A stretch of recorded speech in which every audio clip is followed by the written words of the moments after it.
What's going on, guys? Welcome back to We Want Picks. My name is Jacob, aka the fucking freckled salamander. Let me do it like the weather, people. There is a freckled salamander front moving through the east, coming into the west, and then going to destroy. I'm not even gonna go. We're not gonna go there, right? Welcome to We Want Picks, guys. My name is Jacob for the pre-fight live stream for Vegas 61, Dern versus Jan, and then we are going to stay and watch the entire prelims, maybe even some of the main card. We'll see what happens. If we're starting to win, because 2 weeks ago we got a little loosey-goosey. The second I got off the stream, I started hitting bets. Sometimes we hit bets, then we start losing when the stream ends. Sometimes we're missing bets, and then we start hitting bets once the stream ends. So we'll see how the day goes, but definitely the entire prelims, I'm going to stay here, live react to the fights with you guys, make bets before every single fight for the upcoming fight. We always have a lot of fun. I get feedback from you guys. You guys tell me what to bet, what not to do. Sometimes I listen. Sometimes I tell you to go fuck yourselves, but that's how it is. My name is Jacob. Thank you for joining me here today. And before we get started, if you guys don't mind, I mean, this is going to be a tall task. This is going to be one of the tallest tasks and one of the biggest requests I've ever made from you guys in the chat right now. We already got 50 people in here. Usually, once the fights get going, we can get a couple hundred people in here. But all 50, 60, whatever it is, the request I'm going to make right now, if you don't mind, like the stream. If you don't mind liking the stream, let's get right into the action.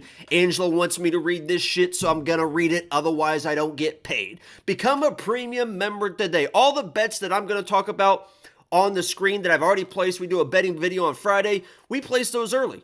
A lot of people in the chat right now are premium members, and I guarantee that most of them, if not all of them, will tell you it is well worth becoming a premium member. Wait, let me do it like this. A premium member. It is only $10 a month. I'm talking $10 a month. That equals 10 divided by 4 is some shit like $2.50 a week. If you can't find $2.50 a week, not only do you get all this shit as in the premium member, I keep doing this because it's on the screen. Like I do like this.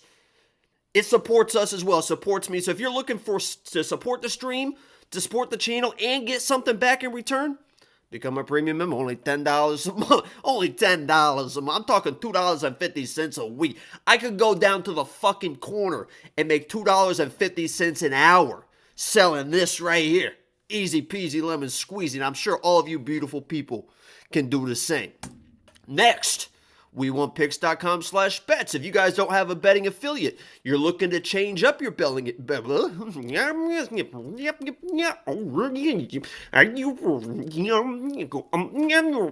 you're looking to change up your betting affiliate, like most of my bets, actually all of my bets, I place on Bet Online. And a lot of those, especially if you're a card this week, listen guys, if you guys are feeling antsy, you're feeling a little uneasy, you're looking at this card, you don't know where to go, you want to go this way, you're wanting to go this way, trust me when I say you are not alone. I've heard it from everyone this week, and I feel the exact same way. This card feels weird. When something feels weird, look for value and look for positions in bets where you're not all in on one side or the other. You can kind of play, you can kind of get a little loosey-goosey. And Bet Online has perfect bets for fights like this, because they have inside the decisional action bets. So when fights go to the decision, you get your money back. And then they have the plus 3.5, minus 3.5 bets as well. So plus 3.5, your fighter doesn't even have to win. You could put money on a person, and they do not win the fight, and you can still win money. It's crazy. Go to WeWantPicks.com/bets. If you sign up at Bet Online through our affiliate link, Angela will send you a $50 free. Just make sure you deposit more than $50. I mean, that's the thing, right? You gotta do it. You gotta play to get your filter. Anyway, how are you guys doing? How are you guys doing in the chat? We've already got all the regulars in here. We got Didi, 33. We got Nicholas, Jesse. Oh, whoa. UFC starts at 4 p.m. Yeah, it starts in an hour. It's 2:10 here, but it starts at 3 p.m. 2 weeks ago, I fucked up everything. The times were all messed up. I'm on Central Time. I was looking at Eastern Time. It's, it was back and forth. It was this, it was that. And all of a sudden, I went live 10 minutes before the fight started. We were all like scrambling around, and that's why the lock of the week's lost. So we're feeling good.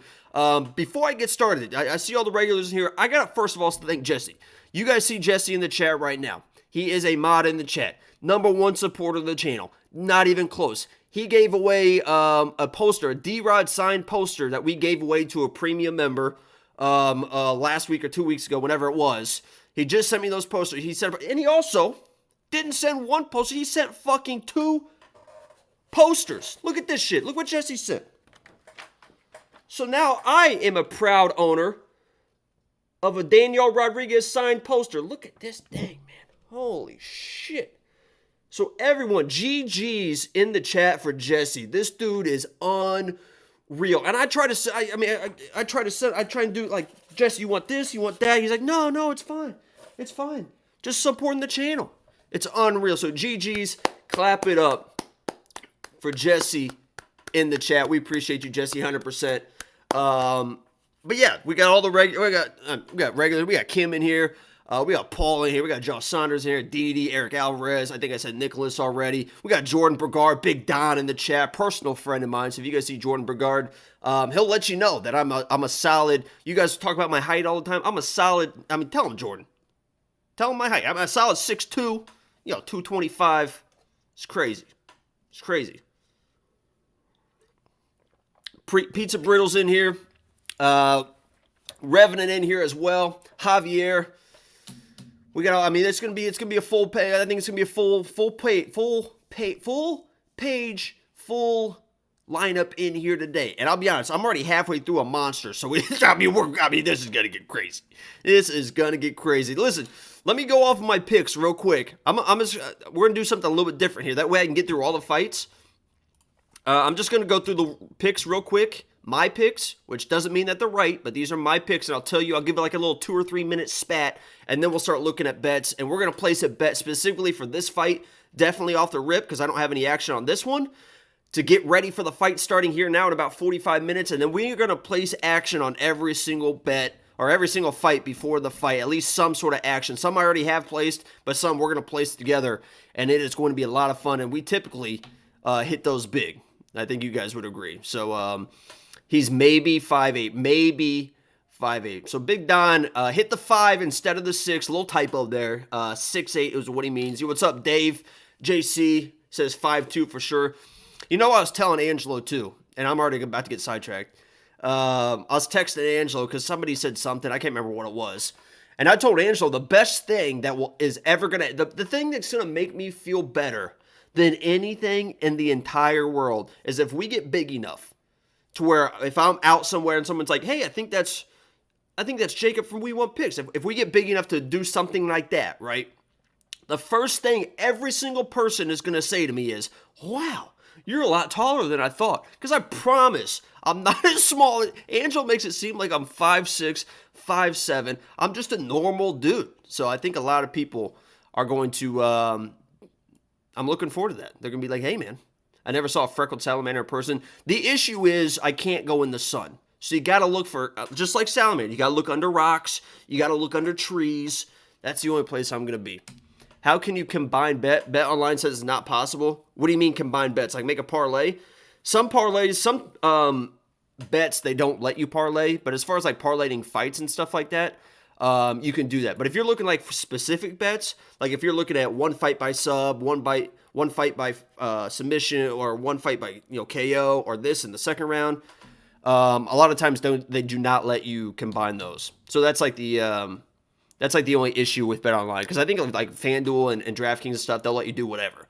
But I live in Texas. Betting is not illegal, or betting is not legal for whatever reason. So yeah, I have to do Bet Online. So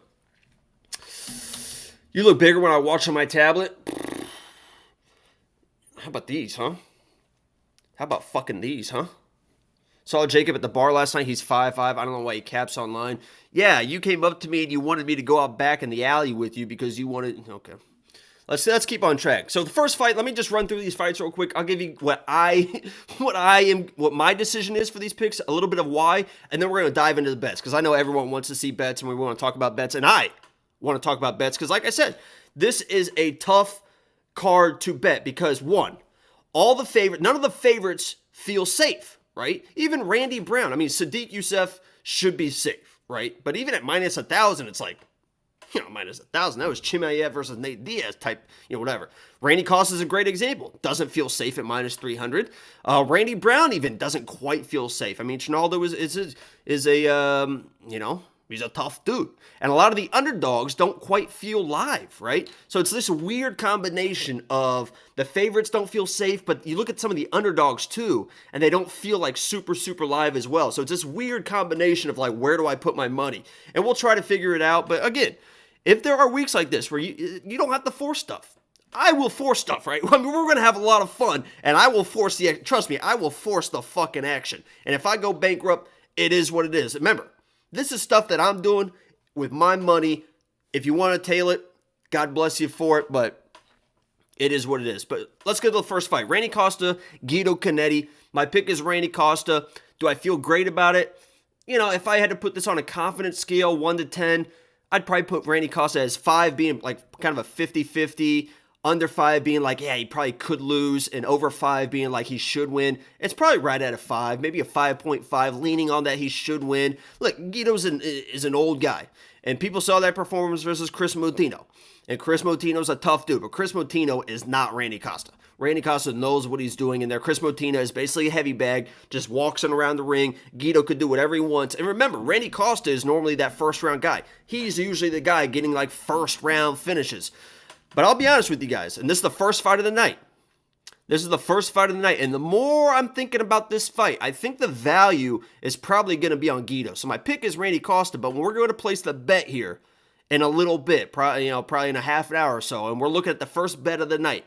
I was already looking at it a little bit this morning. I think we might play some action on Guido. So it'll be like a little bit of a flyer type bet, but he is a tough dude, and Randy has shown before that, well, he doesn't win all his fights, let's say.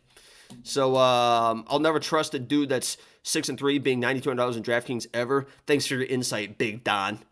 Jesus Christ. This next fight, and you guys are not going to probably agree with me on this fight, and Angelo doesn't have Angelo sent me these graphics, super lazy, didn't put the DraftKings in here. I think Julia is 8,200 and Chelsea is 8,000 if you're looking for DraftKings value. And I'm going to say this right now, and I'm going to stick to it, and we're going to watch it live, and I might have to eat my words, right? And I said the same thing about Luma Lukbumi a couple weeks ago, whatever it was. And there were some instances in that fight where it was like, uh-oh, like what's Luma doing here?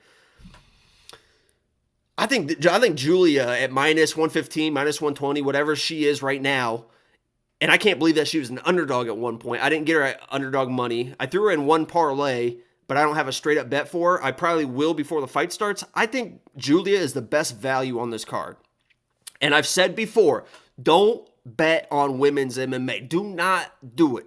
Don't do it. They're too evenly matched. It goes to the judges' decisions too many times, and when it goes to those fucking idiot judges, a lot of times you're going to get fucking screwed. So, when I'm betting this fight, it's going to be, I'll do it for you guys. I don't like betting women's MMA, but I'm telling you right now, I think Julia is the best value on this card because she loves the clinch situations. She wants to get this fight to the ground, and I think she's more experienced and better in those situations. And Chelsea wants to engage those situations as well. Chelsea's not a very good striker. She wants to do that kind of like nasty, dirty, body lock takedown wrestling, and that's exactly where Julia wants to be. The issue with Julia in her fights is a lot of times she can't get to those positions. Chelsea's going to let her get to those positions, and that's going to be the perfect fight for her. So I think this is a perfect matchup for Julia, honestly, and I think this is one of the better values on the card. I think she absolutely dominates Chelsea. I don't think Chelsea's that good, but I digress. That's the second fight of the night, and we'll put some action on there. I'll probably put some inside the distance type fights on Julia or type bets on Julia, but we'll look at the bets here in a second. Let me go through the next one. Maxime Grishin. I fucking hate this dude. I don't know why. Not personally. When I say I hate someone, unless I say like I actually hate them, it's about being a fighter. He's a boring dude. He's very skilled in his striking, but he wants to keep this boring. And the more boring that this fight looks, it's going to favor Maxim, right? And Felipe Lin's coming at 205, looked good in his last fight. Had some issues cardio-wise, I guess, in the third round, but he was fighting pretty aggressive. He's got to make this fight dirty. If this fight starts getting dirty, if people start bleeding, if they get to the ground, that's the type of fight that Felipe Lins is going to win. I pick Felipe Lins in this matchup. If you're looking for confidence scales, let's go back to Julia. 1 to 10. In my mind, I think Julia is like a 7.5. Like, I think she's really high up there and how I feel that she should win this fight. If I'm looking at Felipe Lins, 1 to 10, 5 being 50-50, I'm putting Felipe at like a 3, right? So I picked Felipe. I don't feel great about it. Maxime should win this fight. I think it's Maxim. I don't want to call him Maxime, but Maxim should win this fight. If it's just a boring kickboxing fight, he doesn't mind being boring. But Felipe, if he gets there and gets it nasty, is able to maybe find a takedown. I don't know if he's going to be able to shoot like a clean takedown and get it to the ground, but if he's able to find some sort of situations where he's able to get the back or whatever, that's where Felipe is really going to shine in this matchup. It's going to be a tall task. I just feel like Maxim's the boring fighter, and there's a few fights like this, right? Maxim's the boring fighter. If the fight's boring, he should win. But I think Lins is the more dangerous fighter in the matchup, and that's exactly why the lock of the week is what it is with Brendan Allen. I just feel like he's the more dangerous matchup, and in 15 minutes, I'll take the more dangerous guy. I think it's more for like a rooting interest, right? I think it's more for like, I don't want to root for Maxim to be boring. I would rather root for the underdog, the dangerous underdog, and have more fun in that situation. So yes, I'm picking Lins. It's more of like a rooting interest type thing. I wouldn't recommend picking Lins. I think this matchup is pretty good for Maxim, but I'm picking Lins, if that makes sense. Fade Julia, Astra. Get the fuck out of here, stupid ass. You're going to lose money on Julia, bro? Yeah, we'll see. Stay in here, Astra. I want you sitting right there. Don't you fucking move. Sit your ass down, stare at the screen, and you better be here in like an hour when Julia takes her down and just destroys her. I want you sitting right there, and I want a full applaud. Actually, you know what? Open up. Are you on a computer right now or on your phone? If you're on your phone, get your computer. If you're on your computer, put the tab off to the side. Astra, I need you to do this. Open up Microsoft Word, okay? Microsoft Word. I need you to go to the top. Headline, sorry, Jacob. What I need you to do, MLA format. I need 1,500 words. You're on your computer, great. I need 1,500 words, and you better get started now because it's going to be tough for you. I need a full apology. I mean, boom, boom, boom, boom, 1,500 words, MLA format, size 12 font, Times New Roman, no funny business. Get that ready. Start getting it typed because in an hour, I'm going to need it. I'm going to need it. Okay? Next fight, we have the lock of the week. We won 10 lock of the weeks in a row. First of all, if you guys are joining in right now, we got over 100 people in here right now. Like the stream if you don't mind. Subscribe if you're new. And if you don't know what lock of the week is, every single week I pick one underdog that I believe in my mind will win with 100% certainty. And we won 10 in a row. And when I say 10 in a row, we're not talking about pick'ems, guys. I mean, can people let people know in the chat? Let me open this up real quick. I mean, I can't even, it's like literally, there's so many names on the list. I can't even remember all the names on the list. I probably could if I wanted to. Let me open this up and just read the names and the odds. All right, we start off with Alex Pereira, plus 120 versus Sean Strickland. We all knew that was going to be easy money. I mean, we all knew that would be easy. Then we had Saeed Yaqub versus Ronnie Lawrence. Everyone said, oh, Ronnie Lawrence is going to just steam. He's going to out-wrestle Saeed. I said, no. Plus 120. That guy's 2 in a row. Next, we had Dustin Stoltzfus. Whoa! Dustin Stoltzfus, who has only won one UFC fight. I think he's 1-4 in the UFC. The one UFC fight was the one that he won as lock of the week. Plus 113 versus Dwight Grant. That was kind of a pick'em. The path to victory was there. I saw it. Easy peasy. 4 in a row. Then we got crazy. Ludovic Klein over Mason Jones. And I got trash for this one. Plus 375. I said that the pressure and the striking of Ludovic Klein was going to get the Mason Jones, and it absolutely did. He couldn't handle it. Mason Jones is now out of the UFC. Then we had Nick Negumereanu, plus 170 over Ihor. That was an easy read. I can't believe that Nick was the underdog in that fight. We all know that Ihor was not a UFC caliber fighter. I think he got popped for steroids or whatever, so in hindsight, that one doesn't look as good, but it was plus 170 for Nick, which was crazy. Myro Bueno Silva, plus 120 over Stephanie Egger. Easy reads. That was another little weird situation, but we got it done. Nate Landwehr over David Onama. That was one where I knew that he was going to have to survive. Right? Exactly what he did. Plus 285 on that. Remember, that puts us at 7 in a row. All underdogs. And then, from Nate Landwehr, we went to who?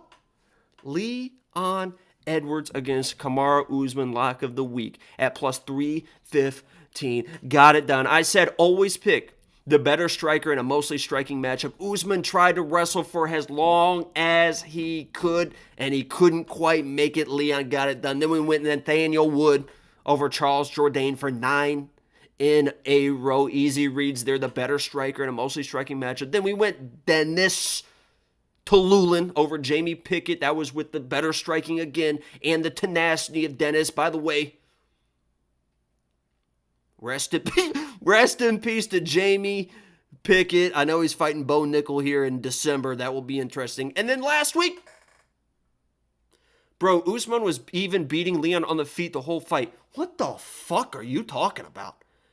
Leon is winning striking exchanges, takes Usman down in the first round, fully mounts him, takes his back, dominates the first round, and then Usman's just diving at legs for 3 rounds, and then they finally get back to the feet, and Leon's like, all right, I think I'll just end it now.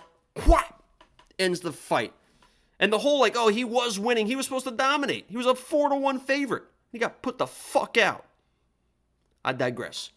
Last week, we had the unfortunate situation of Pat Sabatini. It is what it is. And then we had Cameron Van Camp. Cameron Van Camp was last second decision to make him lock of the week. I was just going to stick with Pat Sabatini. That situation is what it is. Listen, good for Damon Jackson for winning that fight. That meant a lot more to him than it would for any of us for lock of the week. So I'm happy for Damon and for getting that done, honestly. And then the Cameron Van Camp was like, uh-oh. That was a little bit biased. He's an Indiana guy. We screwed up there. This is another one where I'm not super confident. Jotko, getting back to this fight. Jotko is the better striker in what should be a mostly striking battle. But if you watch the Thursday live stream, I went over my lock of the week picks. I said the only one that I like that's fighting someone that's not super dangerous in Jotko, but also is very live. I think Brendan Allen's live with his hands and live, obviously very live on the ground if it goes to a grappling exchange. That's why I made Brendan Allen my lock of the week. I think the odds have yo-yoed a bit. I think he's almost a favorite now. I think it was a pick'em this morning. He's back to a plus 102. It was like a minus 105 this morning. So people don't know what to do with this fight.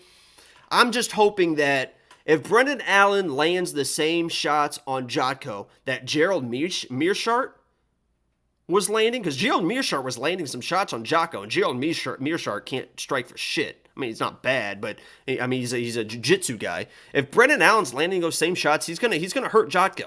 And when he hurts people, that's when he starts doing his grappling thing. So hopefully he tries to do grappling. You know, that's kind of the path I would hope for him to see. But I think he's going to be able to land the shot to hurt Jotko enough to engage in the grappling. That's usually his game plan. But Brendan Allen, I'll be honest with you, he can't be trusted, man. He can't be trusted. So he is my lock of the week. We'll see what happens. We'll see if we can get back on track here. But we're going to watch it live. And it's going to be pretty hit or miss, right? It is going to be pretty hit or miss because he thinks he's a lot better than he is on the feet. And we'll see if he can get it done. So, moving on. We got Silva versus Jesse Ronson. This is another one. In this fight, guys, honestly, before we bet on this fight, I already have under 2.5 on this fight. And I put 2 units on Jesse as well. He was going to be my lock of the week because Silva's chin. Listen, I think Silva's probably the better striker in this matchup. The cleaner striker at that, right? He's in and out. He definitely looks the part when he's striking. I mean, physically, the guy looks the part. I mean, guys, look at that. The cheekbones. I mean, the pectorals with the abdominals. This guy, is that a Nick Merckx? You guys know Nick Merckx? I think that's a Nick Merckx tattoo that he has on his shoulder, a little Spartan helmet. He's probably the better striker. It's very close. He's probably the better striker, but Silva doesn't stay technical, right? He does some stupid, wild shit. And when he does stupid, wild shit and he gets hit, he gets knocked out.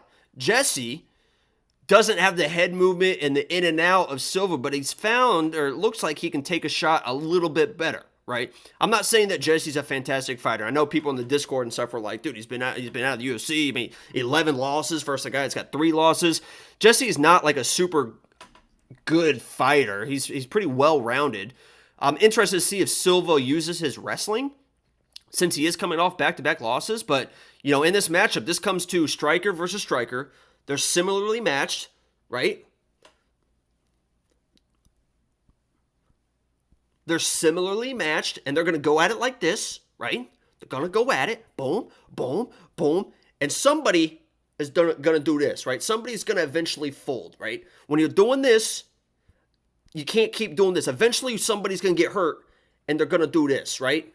And Silva has shown that his chin can't quite hold up the way that Jesse's has lately, right? Obviously, you know, the past is a past and it is what it is. But lately, Silva, those knockouts have not been good, and I'm just hoping that Jesse can kind of get that done. And this is a flip fight, right?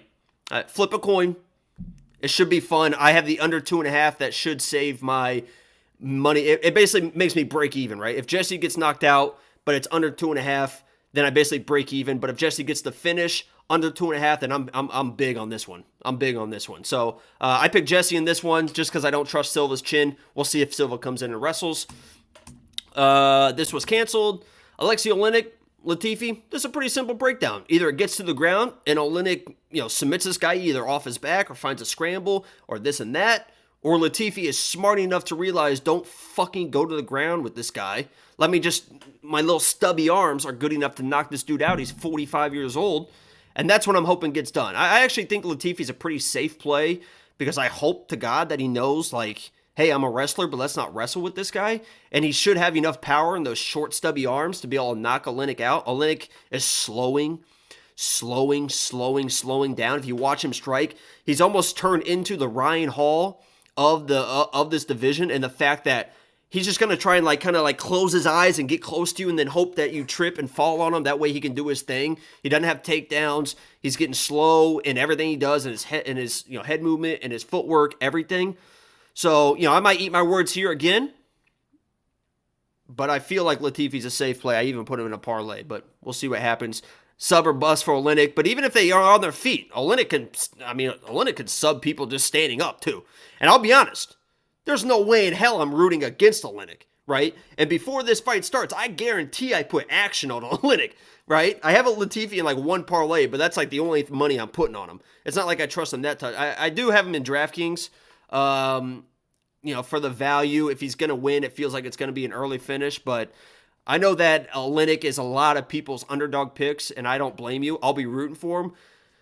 But he can't get to the fight to the ground. And if Latifi wrestles this dude, then he deserves to lose, right? Even Vandera had Oleynik's back. And it's like, dude, get the fuck. I don't even care if I don't care if you're on Oleynik's back, rear naked choke, just fucking lock the fuck in all the way under the chin. I would let it go and stand up. Stay the fuck away from that dude.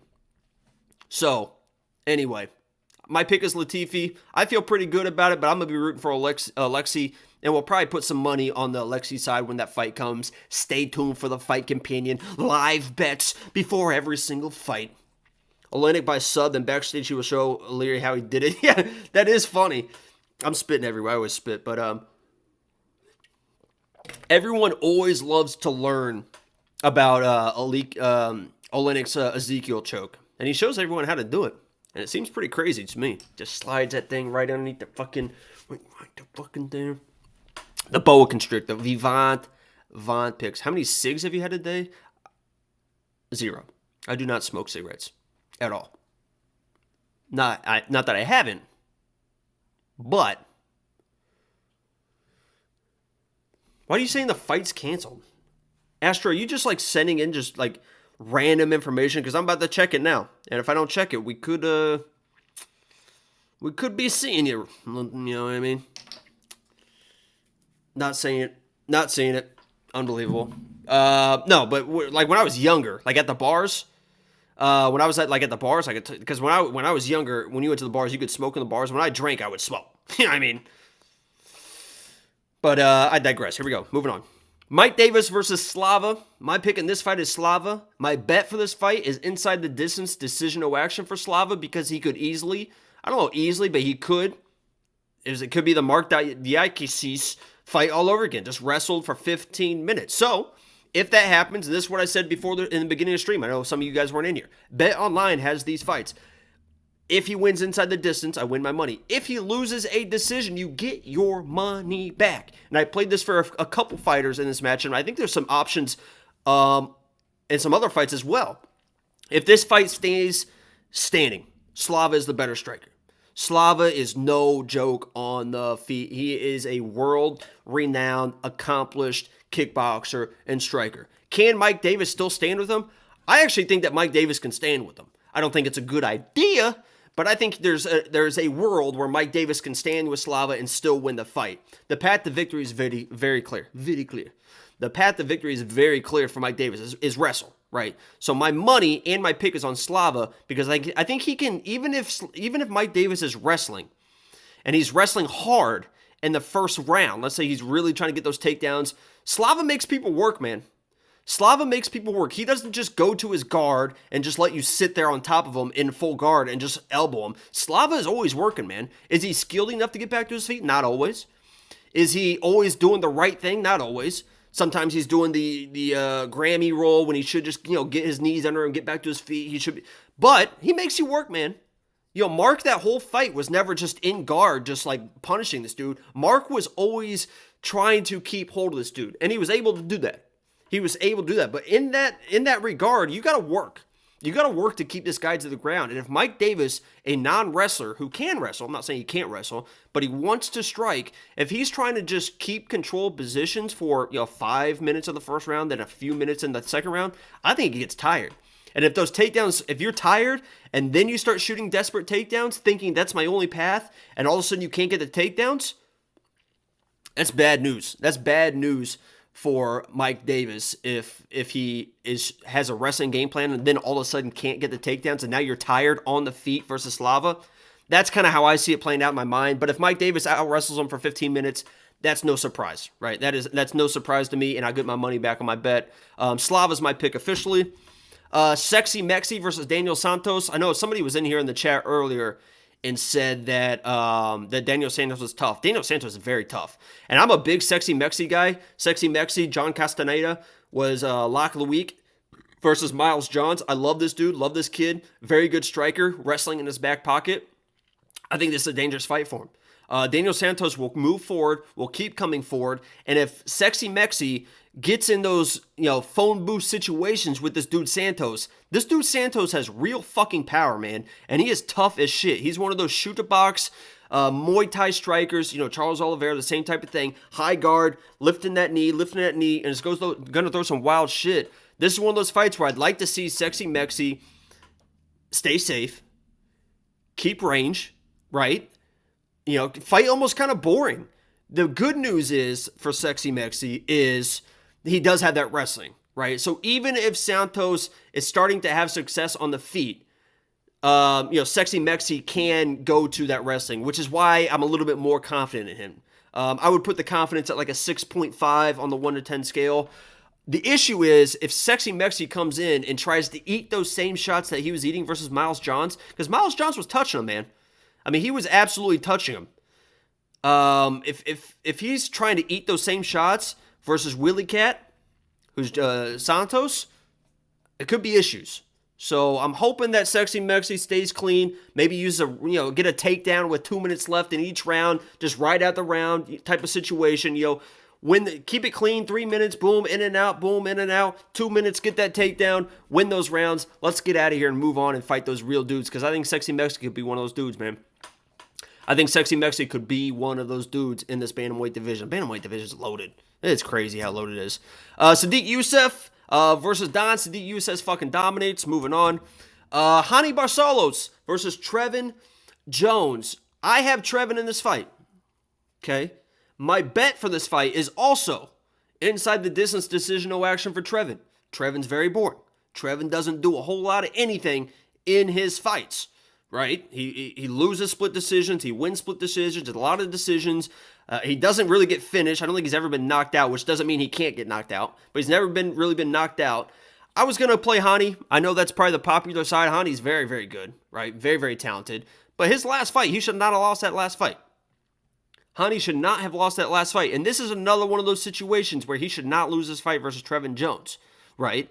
And Trevin Jones, to me, almost feels like, and you guys can agree or disagree with me, Trevin Jones is starting to feel like almost that Michael Johnson type fighter, to where every time he's supposed to win a fight, he just doesn't win, right? But every time he's not supposed to win the fight, it's like all of a sudden he shows up and he wins. That Timmer fight was one of those examples. That Timmer fight, if you want to see somebody that's tough as shit, watch Trevin versus Timmer in that first round. He got body shotted, and then Timur was still ripping body shots, and Trevin Jones is just kind of like covering up, getting hit, and dude's just laying into him. And he didn't fight back. It's not like he's like one of those like dogs like Tai Tuivasa that's just like throwing back.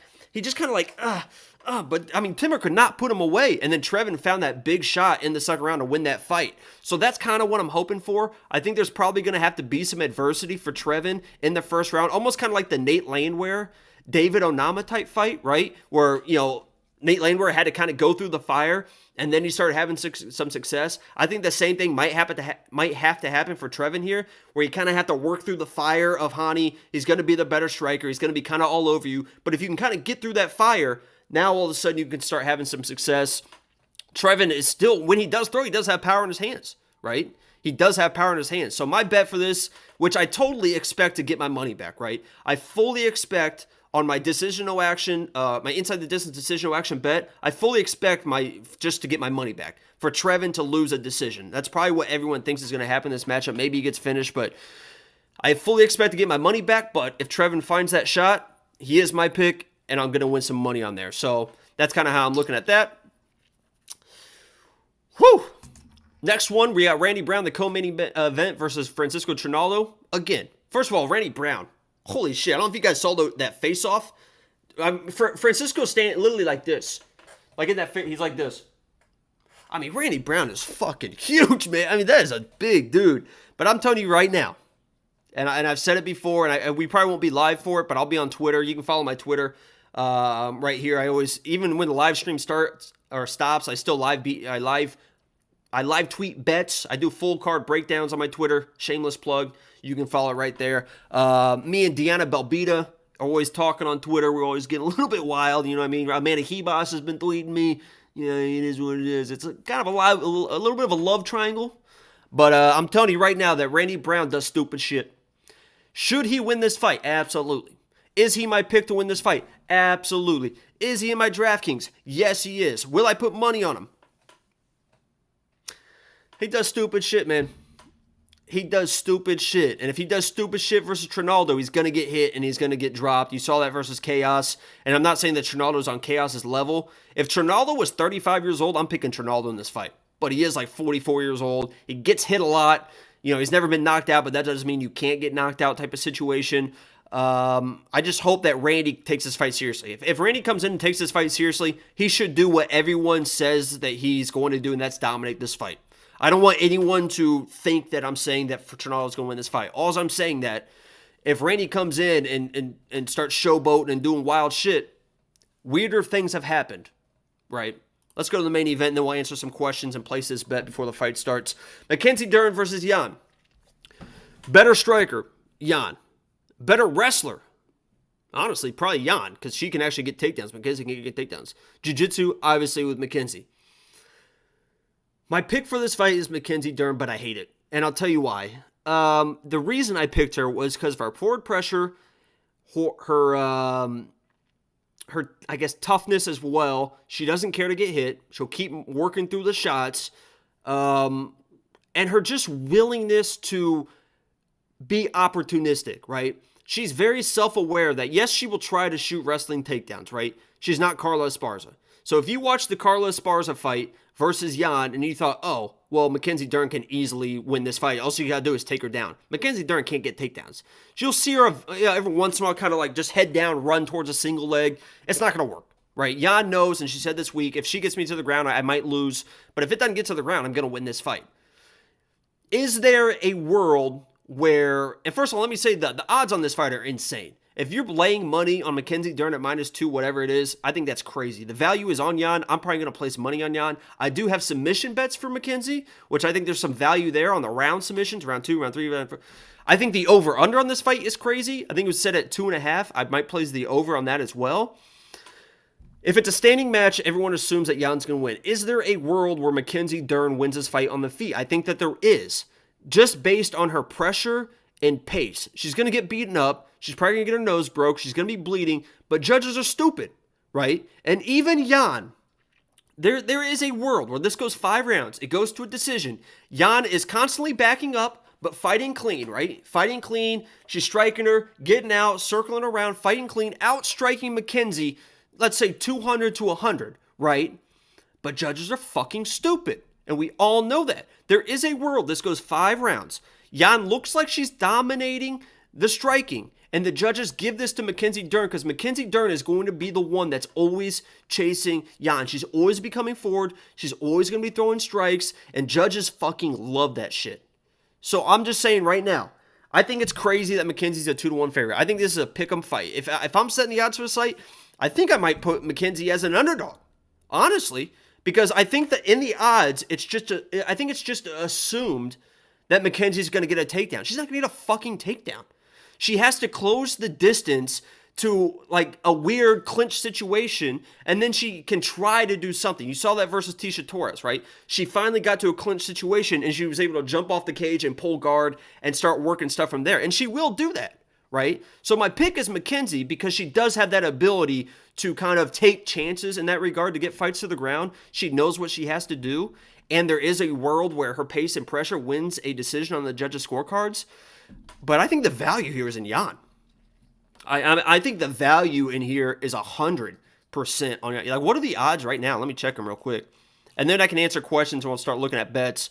And she's minus 250 right now. You could get Jan plus 210. I think that's incredible value. And I definitely am going to be looking to put some action on Jan before the fight. Maybe a plus 5.5. Again, bet online with the minus money, the plus money. You can get Jan plus 5.5. Oh my God, they took it all. Oh no, there it is. So you can get Jan right now plus 5.5 or plus 140, right? So Jan can lose a decision. You still win your bet. And if Jan somehow wins inside the distance, you're going to win your bet. And if she wins a decision, you're going to win your bet. So it's a little bit of hedge on those weird situations to where, let's say Mackenzie wins, 3 or 4 rounds with like grappling or whatever, or 3 rounds with grappling or whatever it is. Maybe with the striking as well. Jan only wins 2 rounds, wins a decision. You're still going to win your bet, and you still get plus 140 on there. And if Jan dominates a decision in the stand-up, you're definitely going to win your bet. And you still get plus 140 odds. So that's something I'll keep an eye on. But that's how I feel about the main event. You guys can agree or disagree. And let's open it up to fucking questions. Thank you for listening to my spiel. We got 13 minutes here. Make sure you stay tuned because I'm staying live for the next, whatever it is, 3-4 hours. I got this one halfway done. And then I got another one in the bank ready to go. Do I think Julia gets the sub? I think it's probably likely. In my mind. Because I think she dominates. So let's look at bets. Let's go to this. And we can start looking at bets. You guys can see that, right? Can you see everything on there? So Julia, let's look at the first fight first. Let's go through, and we gotta find a first bet for the first fight because they start here in about 12 minutes. Unless because the fight dropped, they might start at in a half hour or so. Let's focus on the first fight, and I'll scroll through here. And look for the value that I see in this fight. Costa minus 280. No. Goes the distance minus 400. I'm not laying 4 units off the rip to get a unit back. Should it be safe? Probably. I just don't want to expose myself that early.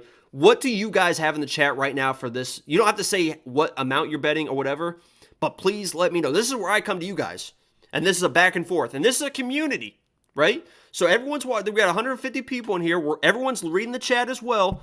Let's help each other on what we think on this first fight. I think Randy Costa wins, but let's look for some value here. Didn't Randy Costa say, and correct me if I am wrong, I thought I saw on Twitter that Randy Costa said that he's going to hurt Gita and then submit him, but that could have been somebody else. That could have been Trevin. It could have been Trevin, now that I'm thinking about it. I think the value on this side, honestly, I think the value, this is crazy. Minus 165. I'm not doing that. I don't trust Randy enough to put minus 165 to get a unit. I mean, that seems crazy to me. This seems crazy to me as well. Obviously, that's what should happen. But as far as you're looking for value, Elizabeth Costa Brown parlayed and Costa Kennety over 1.5. Under 1.5. Some people are saying the minus 180 under 1.5. I don't think that's awful, right? If that was like minus 210, minus 220, I might lay off it a little bit, but that you guys might be right on there. Because then you're safe either way. And I'll be honest with you guys, when I was looking at this morning,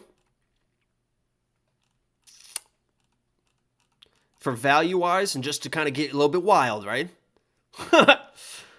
Just to get a little bit wild off the rip, you know. Freckle Squad. Like the stream too. If you guys, if you're new in here, subscribe if you're new. Do all that stuff. I'm telling you right now, the thing I'm eyeing right now, just to get the day started, right? And it's not going to be a crazy amount. It might be a quarter unit. We might go half unit.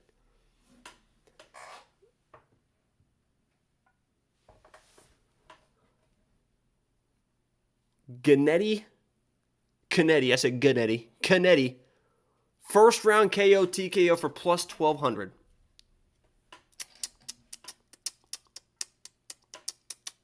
Opinions.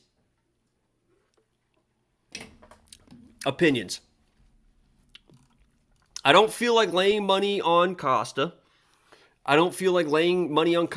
What's Costa inside the distance? Like minus 175. Not doing that. By the way, I don't know if you can hear it. My dog right now is throwing up underneath the bed. So that's always fun. So that's just going to sit there the rest of the day. She was outside eating grass and shit. That's what you get. I hope you're happy. It literally is just going to sit there and I'm going to have to smell it the rest of the day. That's the worst sound in the world. Ugh. Well, that's going to be fun. Go clean it up before the smell? No, we're dedicated, Jesse. We're dedicated. Let that bake into the carpet. We'll deal with it later. We'll just cut it out. How about round 2, Guido? You have 20 minutes to clean it up. It is what it is. We'll just let it. It didn't sound like it was a lot. Maybe it was just a little. Let's look at a bet. We got to look at this bet. Because we got to place this bet before, and you guys got to help me out. Nobody is fucking helping me out. Round 2, Guido. This is the other one I was looking at too. It's just do the round 1. Instead of KO, TKO, it's just do the 750 round 1. I don't think that's bad value. I literally don't think... Oh, I just got a whiff of it. Oh, my God. Oh, hold on a second. I just got to look at it. Oh, my God. I think she puked twice. Now she's, like, just eating it. Oh, my God. How disgusting.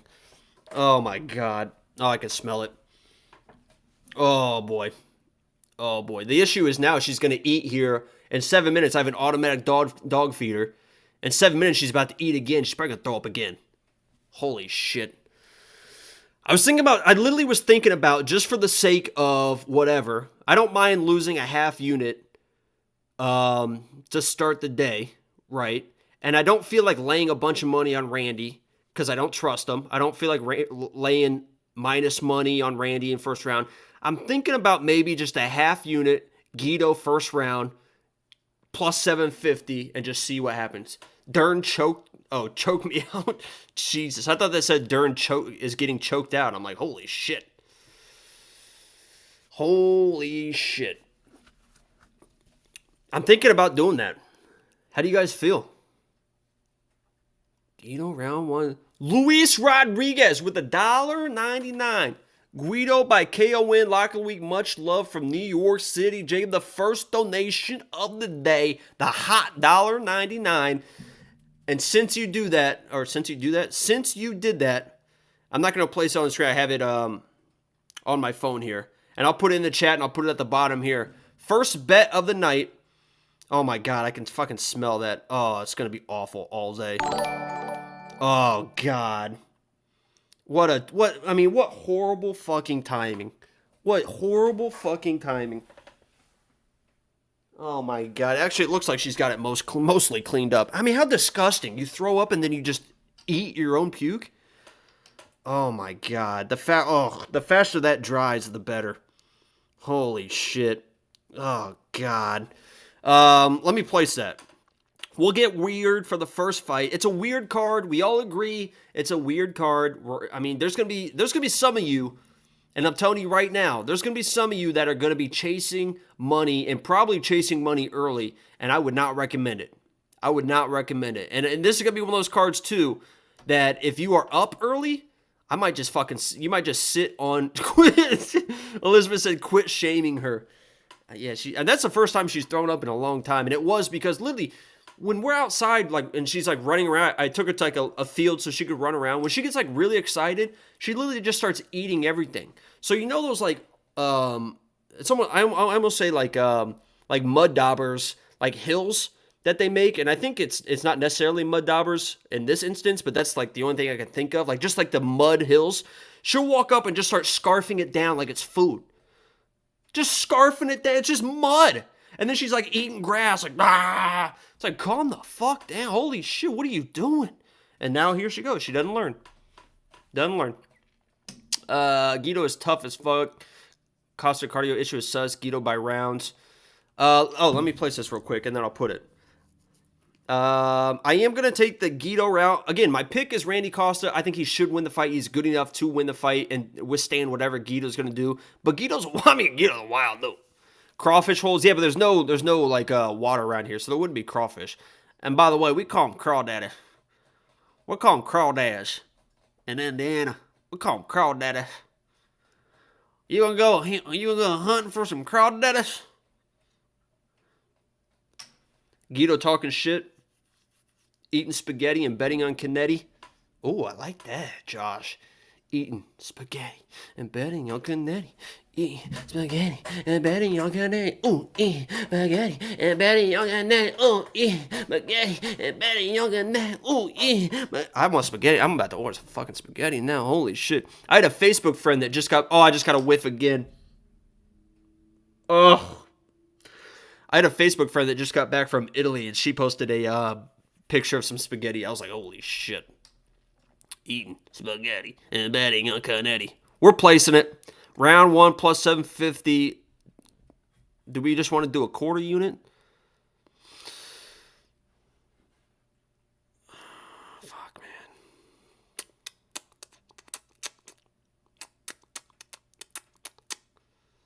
Oh, fuck, man. What do we want to do on that?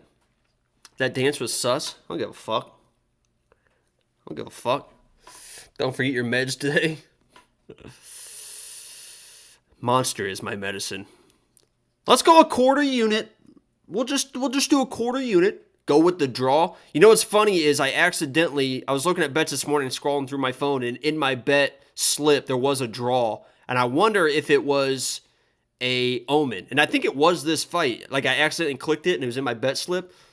So if it does end up in a draw and it was in my bet slip at one point, I mean it is going to be bad news. We're gonna go fucking half unit. I don't care if I lose a half unit to start the card. No big deal. This and that. What's the next fight after that? We got Julia. We can chase a little bit with Julia, and then we're either gonna be up or we're gonna be fucking killed. And remember, when you watch me bet, because this, I'm telling you right now, this card could get a little bit weird. When you're watching me bet and I start chasing bets, don't fucking tail me. Do not tail me when I start chasing bets, okay? Because I bet with money that I don't give a fuck if I lose, right? And I know some of you take this a little bit more serious than me. I bet with money. You should always probably bet with money that you don't care if you lose. So I get a little loosey-goosey sometimes when we're up and when we're down, but that's what makes it fun. Let's start it off. I just placed it. And the fights are getting ready to start here. I think I imagine they might not start for a half an hour because they lost a fight. But we'll see what happens here. I just refreshed my feed. Do they have a countdown yet on the things? Select broadcast. Come on, dude. And I'll put it in here. Placed what? Guido, first round. I'll put it on the screen here. I'm typing it out. First round finish. 0.5. Whoa. 0.5 units, and that was plus 750. Plus 750. Make sure it's all Skeeto. Boom, boom, boom. And then we'll come over here. And we will show on stream. And my broadcast isn't working. So if you guys are going to tune out and you guys are going to go watch the fights, I do appreciate you joining me here today.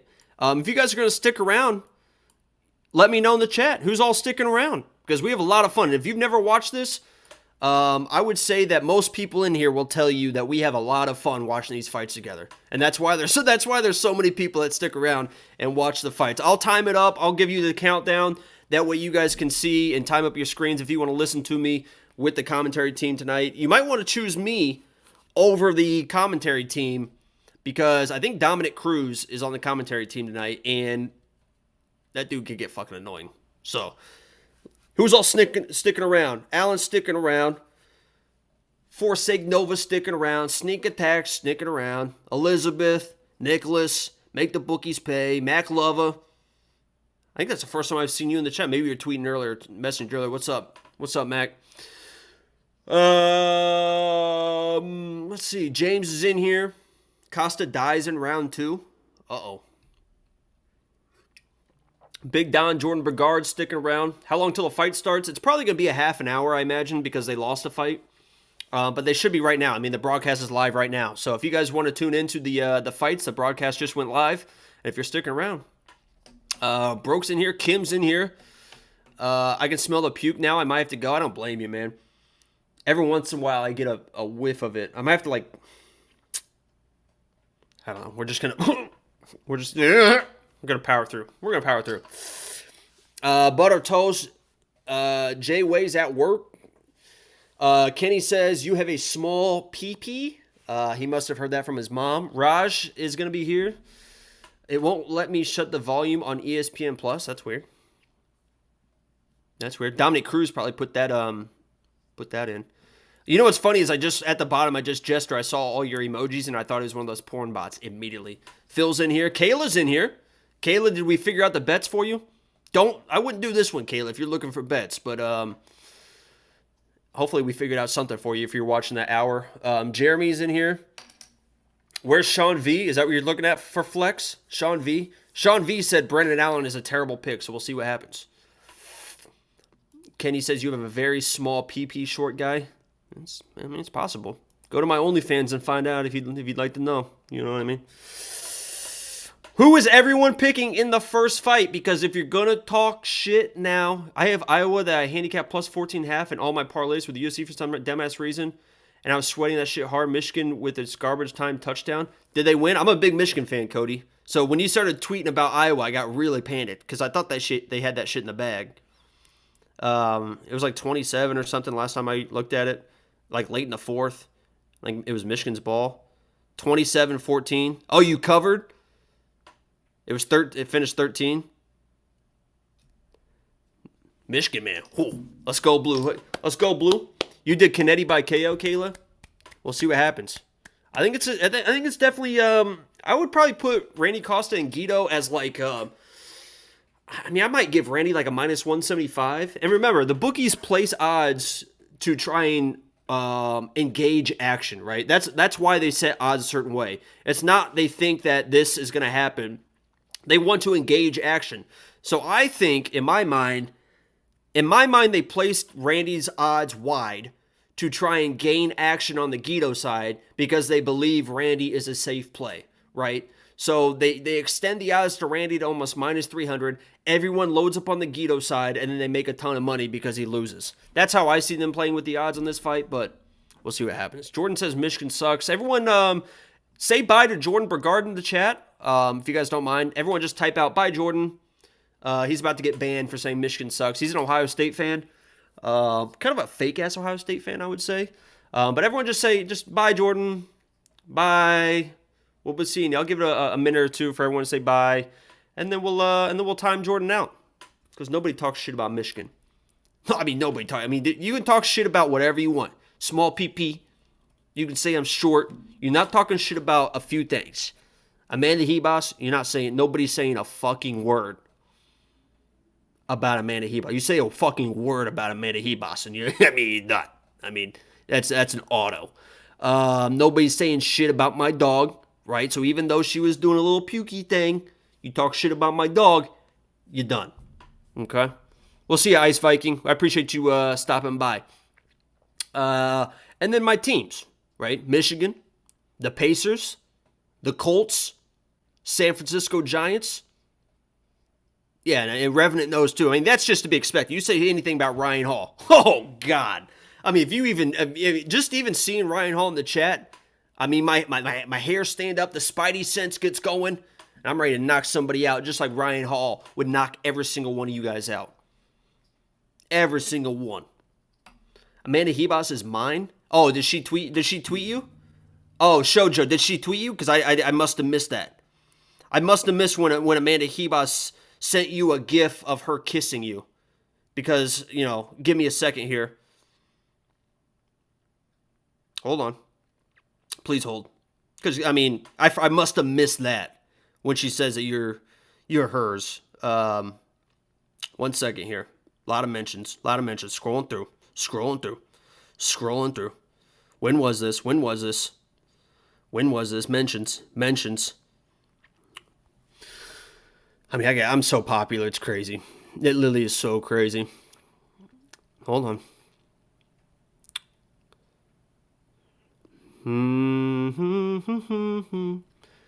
Yeah, these fights must not start for another half an hour, so we got some time to kill. You guys can ask questions, you guys can talk shit, you can do whatever you want to do.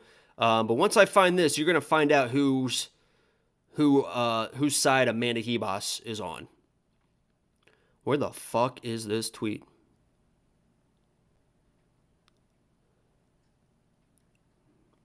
Oh, found it. So I didn't know if Amanda Hebos tweets you like a gif like this. That's her kissing a dummy, and maybe she's saying that I'm a dummy. Focus,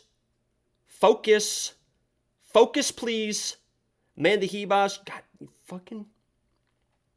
There you go. At my Twitter, I tweeted her. She gave me a fucking kiss. Did you delete your message? I'm glad. I'm glad. Am Amanda about to hit you with a restraining order like that? Like Belbita, bro? No, me and Deanna are very, very close. Very, very close. Very, very close. Do I do NFL bets? Yeah, butter toast.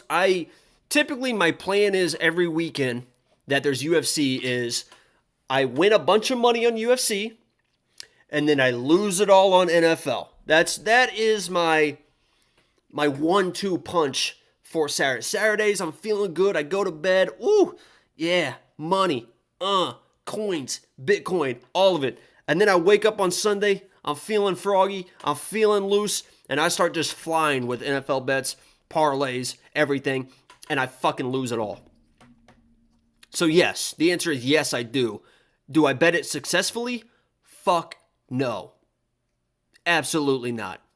I had a lot of times I do two team parlays. I'll stack two teams, and I'll do that for like 10 games or 10 teams, and I'll lose them all. I'll fucking lose them all. Can I send Angelo a message for you? AS? Yeah, what is it? Yeah, did you guys watch the Jeffrey Dahmer stuff? Oh my god. Holy shit.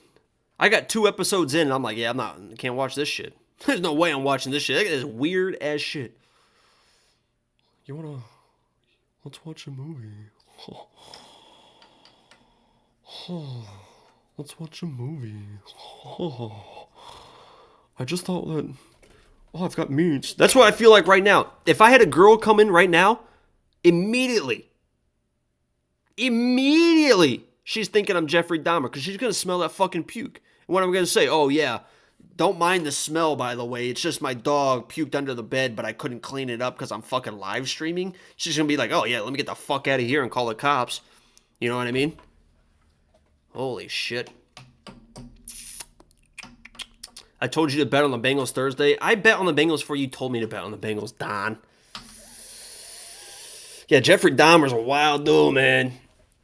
And the fact that he got away, it's crazy the stuff that you could get away with back then. And I'm sure that stuff still happens to this day.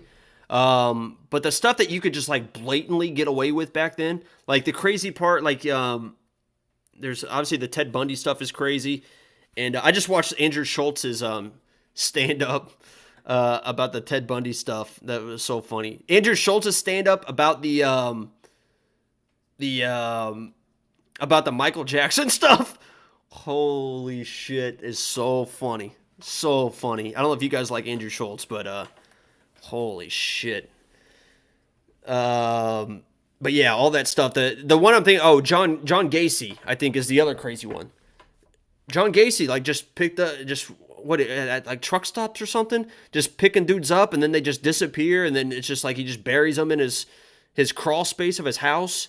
It's like, holy shit, man. Holy shit.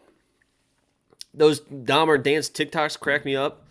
Yeah, the dance ones are funny, and then all the green screen ones where it's like, we're gonna sit here and watch a movie, and then the stuff they put on there. I saw one I think last night that it was like the Jersey Shore. It's like, we're gonna sit here and we're gonna watch a movie, and it's the Jersey Shore intro. Incredible. Anthony Jeselnik, yeah, he's a funny dude as well. I'm a big comedy dude. I respect comics and good comics as well. Me and Angelo saw Nick Kroll a few months ago. He was fucking fantastic. The special that is about to come out or just came out for Nick Kroll is the one that we saw live a few months ago. That was a lot better than I thought. My expectations were like 0 going in there, and he fucking killed it. That was an incredible show. We just saw Bill Burr, and I'll be honest with you, that was a pretty weak show. I mean, a full arena. It was at where the Dallas Mavericks play. Nick Kroll was way better than Bill Burr. I think it was early in his tour, which when you get comics that are like early in the tours, it's usually not great because they're trying to work new material and stuff. They don't know how stuff's going to work. The jokes aren't structured the same, and they're still trying to figure it out. I saw Tom Segura early in his tours, his ball special. I think the ball hog special. Early on, it was like the second stop of his tour on that one. And it's crazy how much the specials change from when you watch them live to when they come out. But usually towards the end, they're pretty more buttoned up. So that's my recommendation from seeing comics, especially big ones, is if you can catch them towards the end of the tour, it's obviously going to be a little bit better show. But yeah, the Bill Burr was pretty underwhelming. Yeah, it was, you could tell it was like, and some stuff I think just wasn't quite landing because it was like Dallas. And then he was like trying to play on the fact that like you guys are, Dallas people is, it is what it is. So it was just a weird set. I mean, there definitely were some funny parts, but like as an overall performance, it was like there was some stuff you could tell he was definitely probably going to hang out. He was going to cut from that set. How crazy it was when Dave Chappelle got attacked. Yeah, I know. He's the GOAT, man. Dave can do anything. If you want to watch one of the funniest things in the entire world that you guys have never seen, watch Dave Chappelle on the I think it was the Def Comedy Jam Awards or something like that. He's on stage presenting with by the Randy Costa fight's getting ready to start right now, so we got to lock it in. But he's presenting with holy shit, I can see him, but I can't remember his name. He's presenting with somebody, and they're just supposed to go up and just present the award or whatever, the next whatever it is, and he just goes off on this tangent.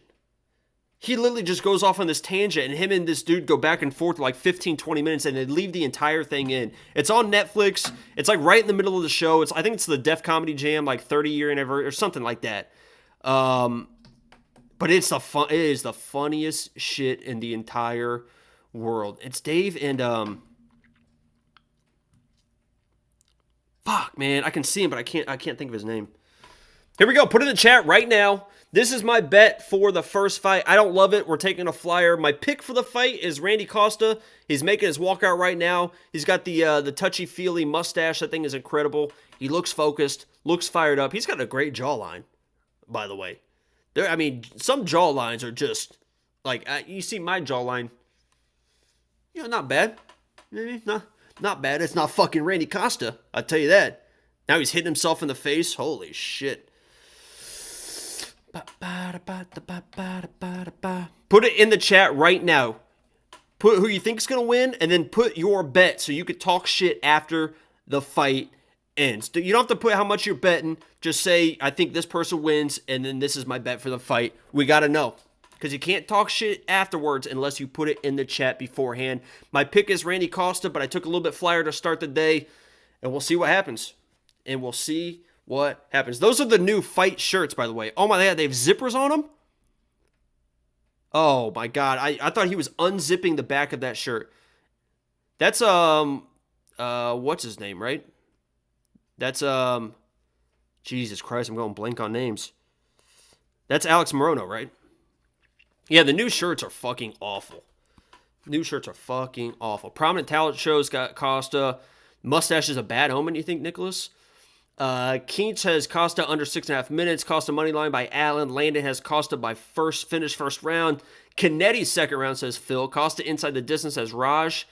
Be back when the fight ends. Hey, Fisherman, I appreciate you stopping by, man. You are always in here, Fisherman. I don't know if you're gone already, but I appreciate you stopping by. Everyone that's in here, like every single week, like Kim, Jester, Isaiah, Gio, Jordan, Nicholas.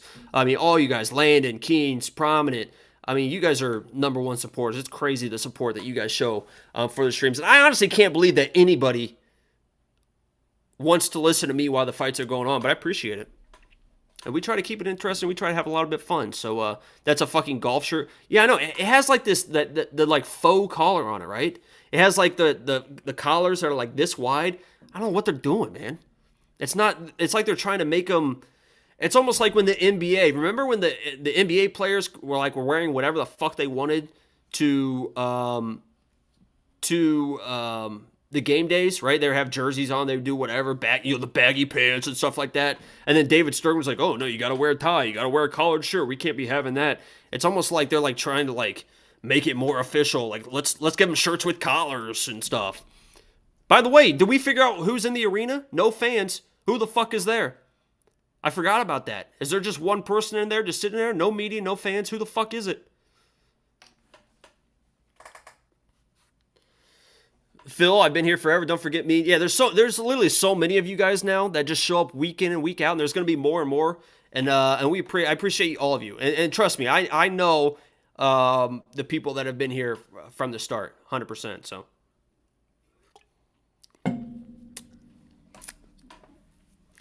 Everyone was saying it was Zuckerberg, but Dana was like, it's not Mark Zuckerberg. No, everyone's saying Zuckerberg, but it's not Mark Zuckerberg. So if it is Mark Zuckerberg, then Dana's just a fucking liar.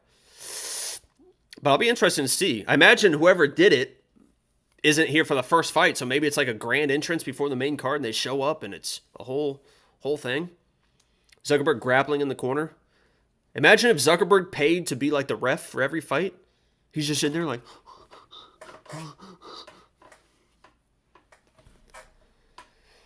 Zuckerberg's wife is a fan of Dern, apparently. I'm sure Zuckerberg is as well. There are some people in there. Man, it literally is empty. But there is some media in there, I guess. It's so wild. You guys will have to let me know, because I have it on my audio, but not like really. You guys will have to let me know if it's like super weird. Because it's going to be hard for me as I'm talking to tell if it's weird, but here we go. Yeah, a year ago, I was in Vegas with Jordan Brigard in the chat, and we were walking through from one casino. We were walking back into our casino at the Aria, and I was, how do I put this? I hadn't been drinking very much, but I was very incoherent at the time. I was very, little spacey, you could say. My eyes were a little bit dry. And I walk into the Aria, or we're about to walk into the Aria, and I told Jordan, who's in the chat, I said, first I saw him, and I was like, holy shit. And I go, that's fucking Dana White. I was like, holy shit, that's Dana White. And we walk in, he's like with a group of people, and I think he thought we were with that group, and he was like taking pictures, and he walked up, and I was like, hey, can we get a picture? He's like, yeah, sure. So he puts my arm around me with me, Big Don, and Dana White. Super nice guy, and the guy smelled incredible. Like I don't know, I've never met a ton of famous people, but they always smell fantastic. I mean, he smelled fucking fantastic. He smelled like billions of dollars. It was crazy. That's the only thing I kept thinking of after I walked away was, holy fuck, that dude smelled incredible. Anyway, here we go. We got the first fight. Clap it up, GG's in the chat. Like the stream. Subscribe if you're new. Chris Tione, referee for the first fight. And let's get off to the races, baby. This one should be over quick, but we'll see what happens. I know there's a lot of people with a lot of money that this one gets over quick. It seemed like most people were playing the under 1.5. Does not go the distance, everything like that. So we'll see what happens here. Touch of the gloves. We're counting it down. 57, 56, 55, 54, 53, 52, 51, 50. Randy with the pressure early. Guido throwing his wild shit. We'll see if Randy kind of paces himself or if he really gets after it. He's definitely pressuring. And these boys are definitely throwing shit. Dude, those Guido kicks are wild, man. Dude, he throws everything into those kicks. Randy's pressing forward, but he's not going to like those kicks if he keeps pressing forward like that. He should be able to time him up, though. Uh-oh. Little knockdown, chasing him. Not a knockdown, but a little trip situation. There he goes. He knocked him down a little bit. Guido on his back. This is interesting. We might hit this. Remember, we changed it from TKO to first round finish. He tapped! We hit it! Oh my god! What the fuck? Oh shit! Holy shit! We changed it from KO TKO to fucking first round. Holy shit, we fucking hit the first bet of the fucking night. Yeah, buddy! Holy shit. Guido was in my DraftKings as well. Whoa, man. We're off to a fucking great start here. Holy shit. I didn't even see that sunk in. I mean, they must have just because they were dry as shit. I mean, that is in. I mean, he tapped immediately. They're just too dry, I guess. Holy shit. Woo! That's a good start. That's a good start. I told you the value was on Guido. Hey, we missed our pick, but we won some fucking money on that. And thank God. Who was it? Who was it? You know who you were in the chat. Somebody said first round. I was going to do KO TKO for plus 1,000. And someone said, oh, was it Luis when he donated? Somebody in the chat said Guido first round. But no, I think it was just Luis when he donated. And just said first round. And I was like, yeah, let me not get too greedy. Let's just go first round. And then we change it to first round. Holy shit, Randy Costa. What a fucking douche. Holy shit. Hey, good for Guido, huh? Good for Guido. Good for us. Woo! Half a unit. I almost did the corner unit. We went with the half. We went with the half. Let me text Angela. He'll be happy to hit it. First round finish. Plus 750 for everyone. First bet of the night. Woo!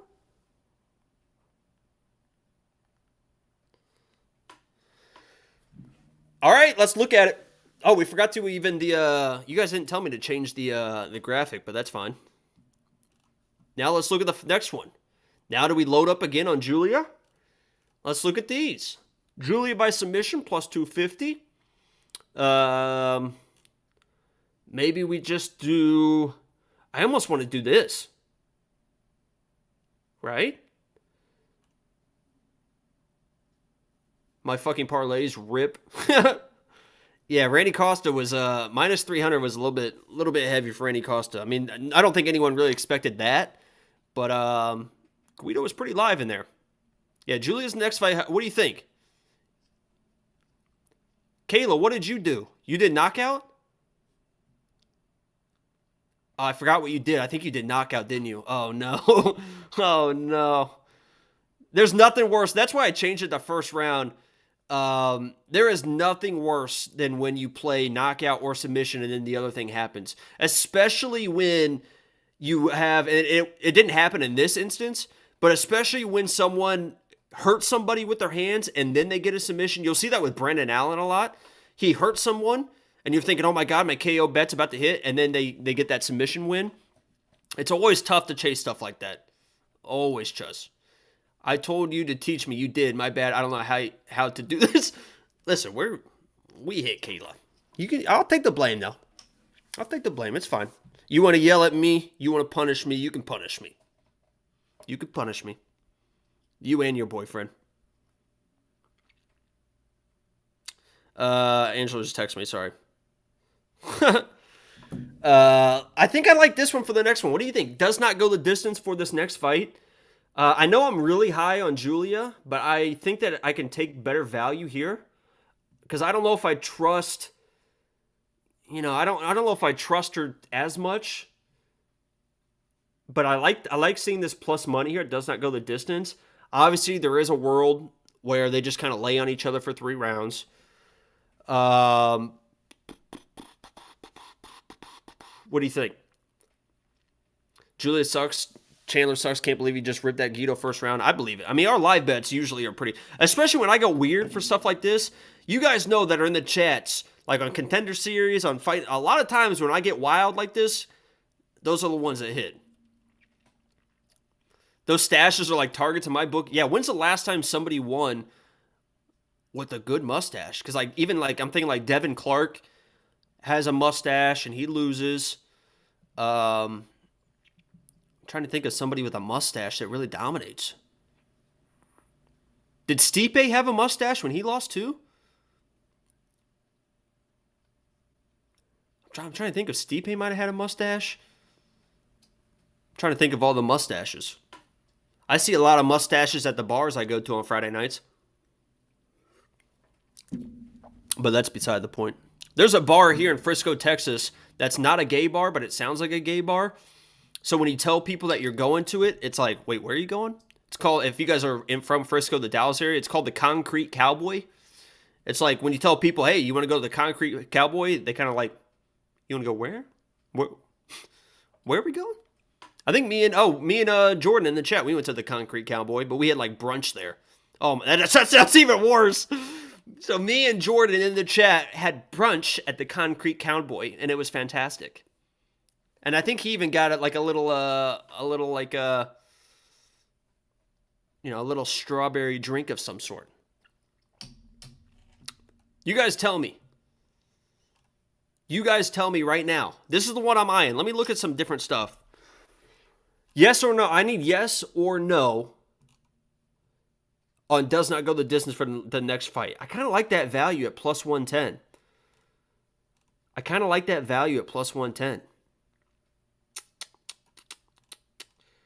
Because, I mean, it's such just a random fight. I know Julia, I think, should dominate, but yes or no?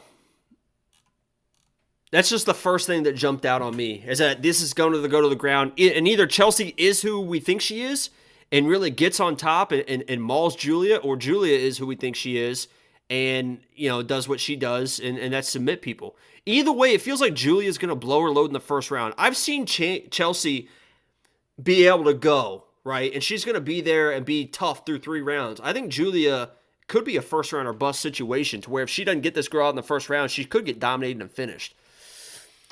Ruthless says, yes, I'm not betting on this one. And this is another situation where you can kind of avoid betting on a female fight by doing does not go the distance. If Julia, Kenny says, curious if Julia approaches this fight like last fight. Because last fight, she came out like a bull in the china shop. I mean, she came out wild versus Jessica Rose Clark. She got hurt and then hurt Jessica and then got the takedown and looked for the finish. I think she does the same thing. And that's going to either be a finish or not. I kind of like that play. Especially because we're up now. I think that's the one I'm probably going to play for this one. Wait, Mackenzie's on the screen. Does she have her accent? I have a daughter now, and, I just practice in my jiu-jitsu. Hi, I am Mackenzie Dern. I am from Phoenix, Arizona. I live my whole life in USA in, a very good jiu-jitsu.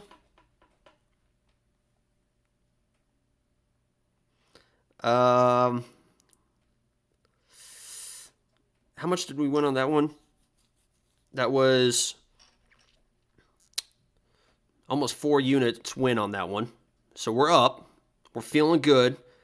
Plus 105. The odds have changed a little bit. They're coming down. Let's go one. I'm going to go. Nothing too crazy.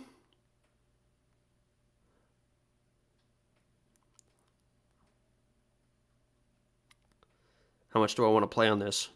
We should stay conservative for this one. Fuck it. I'm just going to go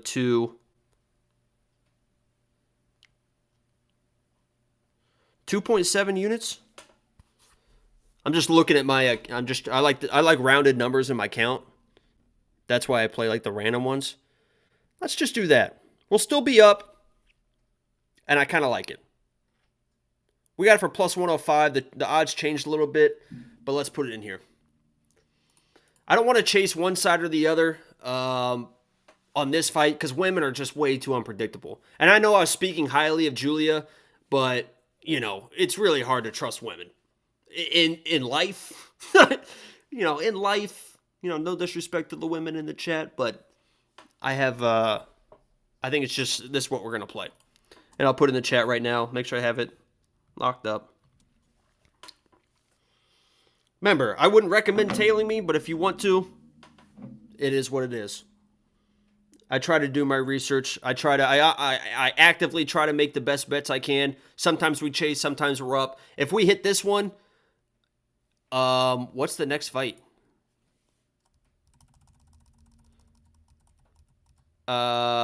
Is Brendan? Oh no, it's the Grishin fight. Yeah. Let me put this on the screen. Yeah, we'll figure something out for that fight. Oh, whoops. There we go. Let me put this in the chat so you guys know what we're doing here. And we are doing Chelsea. Elizabeth says she agrees. There is nobody that hates women more than women, for the most part. In my experience. Women are the worst towards other women. And I'm not saying you specifically, Elizabeth, but women are fucking ruthless. Women are fucking ruthless. Chelsea and Julia does not go the distance. And I did 2 units, or 2.7 units, sorry. Oh, no. Yeah. Sorry. Whoa, I almost typed in 22. Holy shit.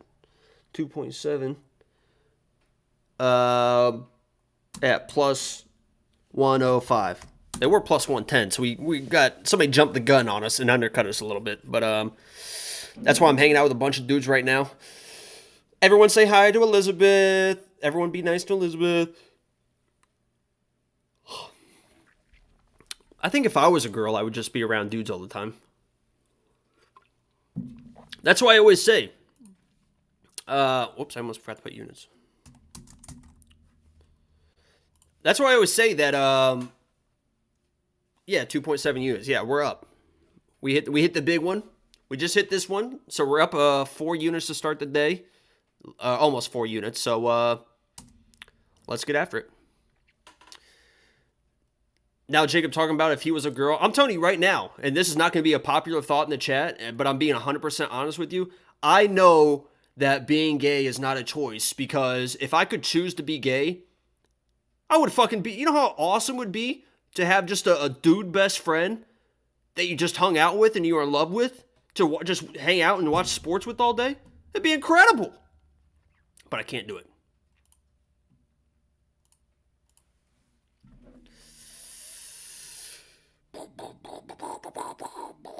Is under 2.5 a good bet? I don't know. This is what I'm playing. I'm never going to tell you guys how to play your money. So if you guys are asking me, should I do this, should I do that? It's your guys' money. So I'm just going to tell you what I do, and I'll give you some advice here and there. Oh, yeah, I did lose that favorites parlay, huh? The 3 units. So I guess we're kind of even, I guess, on the night. Because I did lose that 3-unit parlay. But this is the first unit of the other parlay. We lost Ricci from it. And so if Ricci wins... Oh, no, I didn't. No, Julia's in the other one. So we're hoping Julia wins here. And we're hoping it is inside the distance. And we'll see how it plays out. But you're right. That favorites parlay did not hit. So we're basically a little bit ahead. Look at this Chelsea girl, huh? She means business. Those shirts are so awful. Those shirts are so awful. Yeah, I'm up one. Yeah, you guys are right because of that parlay. I forgot about that parlay. I was just thinking of like live action, right? But yeah, you guys are right. 100% right.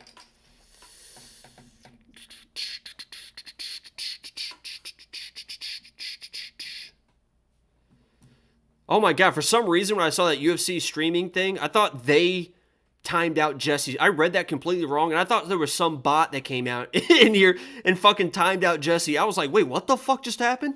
I was like trying to figure out what the fuck just happened. I was like, holy shit. All right, put it in the chat right now. Same thing as the first fight.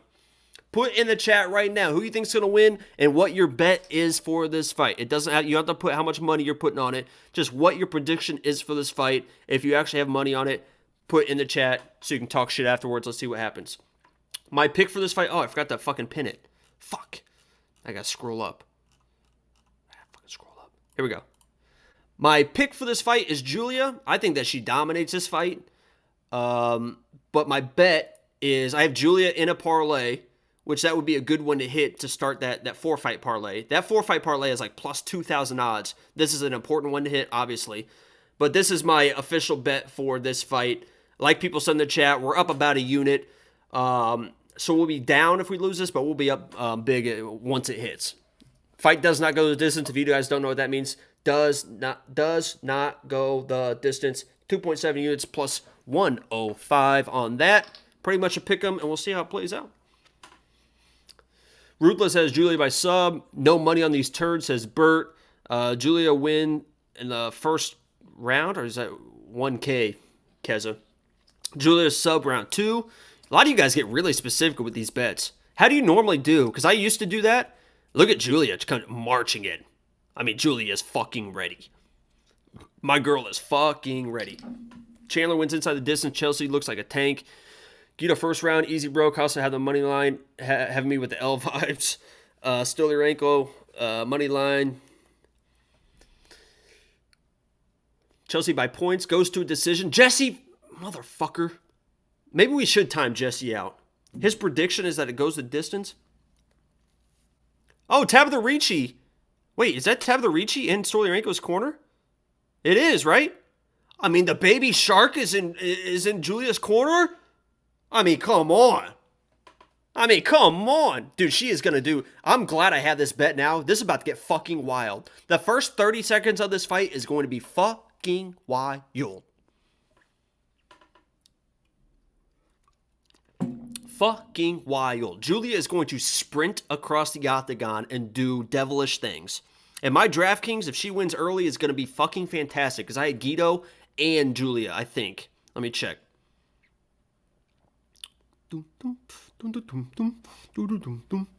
Guido scored 98. Oh my god, did I take Guido out of the one? Oh my god, Big Don. Fuck. I had Guido. Oh my god.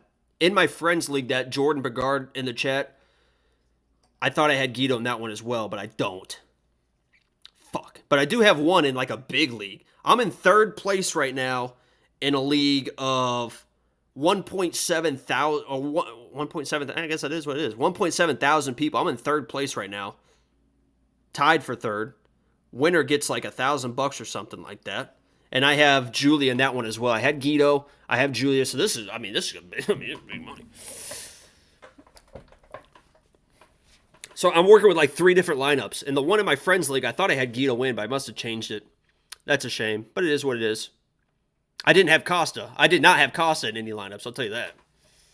Holy shit. Here we go. I think Chelsea gets absolutely overwhelmed. I mean, look at Julia ready to go. And look at Tabitha back there. Doing the thing.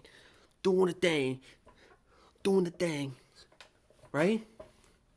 Tabitha, how you doing? Whew. Julia looks so unathletic, but she's a dog. I like how you're going to fucking eat that, huh? Here we go. We got Big Omen here. We got Jacob as the ref. That tells you something. Here we go. We got new outfits for the ring girls too, looks like. Those are interesting. Here we go. We're just hoping this doesn't go the distance, and if Julia wins, it would be even fantastic. We're counting it down. They're touching gloves.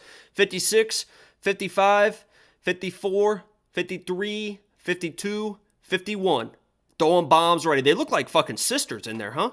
There's a takedown attempt for Julia. Gets it easily, just as I expected. And now she works. Remember, in the face-off, Julia tried to shake her hand, and Chelsea did not shake her hand. And I tweeted it. Not shaking hands, you're going to get fucking destroyed. Straight to bar, straight to mount. Here comes the armbar. Gets out of the position. She kind of bailed. She got a little too aggressive on that. Holy shit. She was very confident that she was going to get that armbar. I mean, she went fully mount to armbar in the first 30 seconds of the fight. Now she's got to work off her back, which she's very trained to do. That was probably a little bit stupid, but when you've had so much success in armbar and you get to it so easily, I don't mind her going for it. We'll see how she works off her back, though. Because Chandler is good. I mean, Chandler in this position, this is why I was so high on Julia. Because I didn't think that it would get to this position. I thought what happened was exactly what was going to happen. And that is she gets to the position she wants early and finishes the fight. But Chelsea in this position, she can control this position all day. And that's not good for our bet either. Hopefully Julia keeps working and is able to throw something from the bottom, but I doubt that happens. Yeah, Julia had her chance and she blew it. Yeah, I mean, she was right there. She's going to keep working for that armbar, but I mean, I don't think she's going to get it from the bottom like that. Chelsea standing up is interesting. Yeah, Chelsea standing back up is interesting. Oh, she hurt Julia there. Julia's still a little bit hurt. Julia's stand-up sucks, by the way. And Julia's going to get tired, too, because she had a little bit of an adrenaline dump there. I mean, her stand-up is awful, Julia's. But she's tough, and we'll see what happens. We'll see if Julia can get that distance and get that body lock again, maybe get another takedown. She's getting pieced up now, though. I mean, her stand-up is awful. I mean, it is bad. I just hope that they both don't get tired, and then it just turns into like a lay and pray type situation. There's no takedown attempt. She got it again. Oh, but now she's mounted. Holy shit. What a shame. Female Ben Askren? It could be. Except Ben Askren wouldn't be on his back like this. At least Ben Askren was very good at what he was doing. Here comes a head and arm triangle she's trying to work for. She's trying to keep that arm pin. She's going to put her head to the other side. This is what we didn't want to see for our bet. Because now they're both going to get tired. And it's going to be an issue for a finish. But, ooh, Julia with the flexibility here. Flexible Julia. Chelsea lets her up again. Surprising. Time check, please. We're at 149, 148, 147, 146, 145. Another clinch position. Julia looking for the takedown. Oh, Chelsea kind of stunting on her a little bit. I mean, Chelsea kind of stunting on her a little bit. I mean, these girls are just throwing. Oh, Julia's hurt. Julia's hurt and tired. She's going to get finished. But she had, I mean, she had exactly what I thought she would have. I mean, she started the fight with a clean takedown, fully mounted, went for the armbar. Didn't fucking get it. Chandler's a minus 400? Yeah, I mean, I believe it. Because I would be surprised if Julia gets another takedown. She's fully mounted again. She's going to get put out. But we're going to hit our bet. We're going to lose another parlay, but we're going to hit our bet. Julia's trying to do it again. That little flexibility. I mean, she's going to get finished. Holy shit, she's getting the shit beat out of her. Stop it, Jacob. Now we hit another bet. 0-2 in picks, but we're up. And we lost another parlay as well. That was only a unit parlay. But here we go. That was impressive, man. That was impressive because Chelsea did not panic in that situation. She knew exactly what was coming. And it was almost a situation where Chelsea, I mean, she knew what was going to happen, right?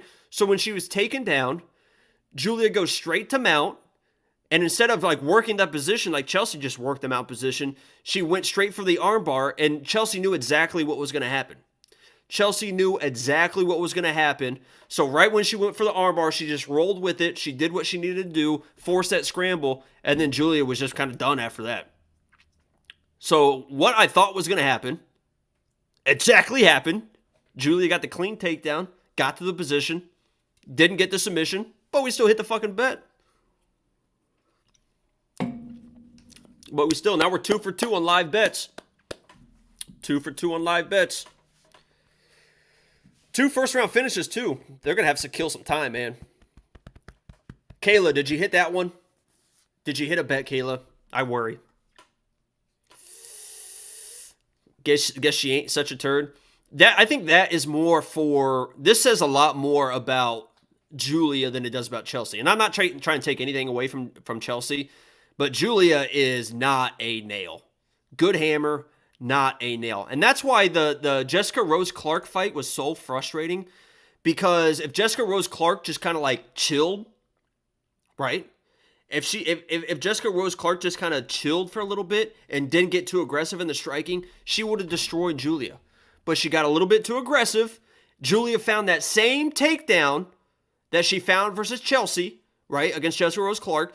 The first 30 seconds or whatever it was, found the same takedown, got to the exact same position, found the armbar versus Jessica Rose Clark, couldn't find it versus Chelsea, but that's all Julia is ever going to be, is that. Either she finds it or she doesn't, and that is what it is. I thought she would find it. She found it, didn't get it locked in. We hit our money, does not go the distance. We're feeling good about it. Well, I mean, we're feeling real good about it now. And now we've got the, man, what are we going to do about this next fight? About the Felipe fight. Is that the next one, or they moved it? They moved stuff around. Oh, they moved the Felipe fight. So the next fight's the Brendan Allen fight, is what it looks like. Brendan Allen is live. Yeah, all the live people are winning the fight so far. Right? Guido was more live than Costa. Guido won. Chelsea was probably more live, the underdog. Back-to-back underdogs won. So that's looking good for Brendan Allen. Brendan Allen's the next fight, right? So we already know the bet we have for Brendan Allen, right? We have 2 units, money line. Do we get crazy? UFC has max. I'm just going off the Bet Online has Brendan Allen as the next fight. Is the only reason I say that. Tapology usually has the right order. Let's see what Tapology says.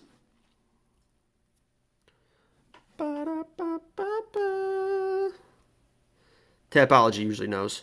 It should be the Felipe fight. Yeah, Grishin's next. So let's talk about the Grishin fight. We do need to find a bet for this one. Let me switch the screen here. You'll see, like, look, it has this next, and then this next, and then this next, and then it doesn't have the Felipe fight until like they have it like on the main card. Bet Online has the Felipe fight on the main card for some reason. Trash-ass Brendan Allen. Whew. Lock of the week. If Lock of the week hits, oh, we're feeling great. But let's look at this next fight, man. How many people are doing well? How many people are doing bad? If you guys are tailing me, we're doing pretty well. I mean, if you guys are tailing all my bets, you're still up. But if you just turn into the stream and you just tailed the first 2 bets, I mean, how many people tuned into the stream and just fucking tailed the first 2 bets for the fuck of it and are just living lavishly now? I'm getting killed. Almost positive it's Allen next. Allen and Grishin got moved to the main card.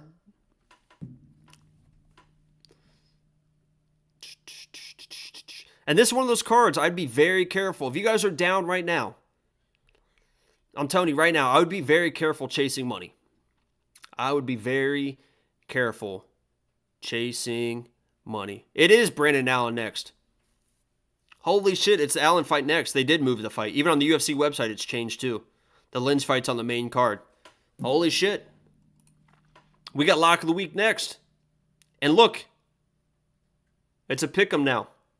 The money's coming in on Allen. Money's coming in on Allen. It's a pick'em now. Oh, and look, I just clicked it. Look at the odds. They keep moving back and forth. I have right now, I'll tell you right now what I already have. And that's Brendan Allen. I got it for plus 105. I have 2 units on Brendan Allen plus 105.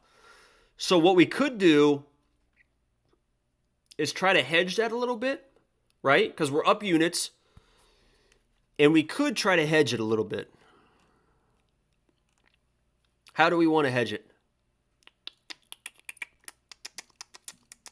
Or we could get aggressive on Brendan Allen. I put my rent money on Brendan Allen because your lock of the week, you moved the lines, took your first 2 bets, but Jotko heavy, you're doing Jotko heavy. Listen, listen, Brendan Allen's my lock of the week. I only put 2 units on it.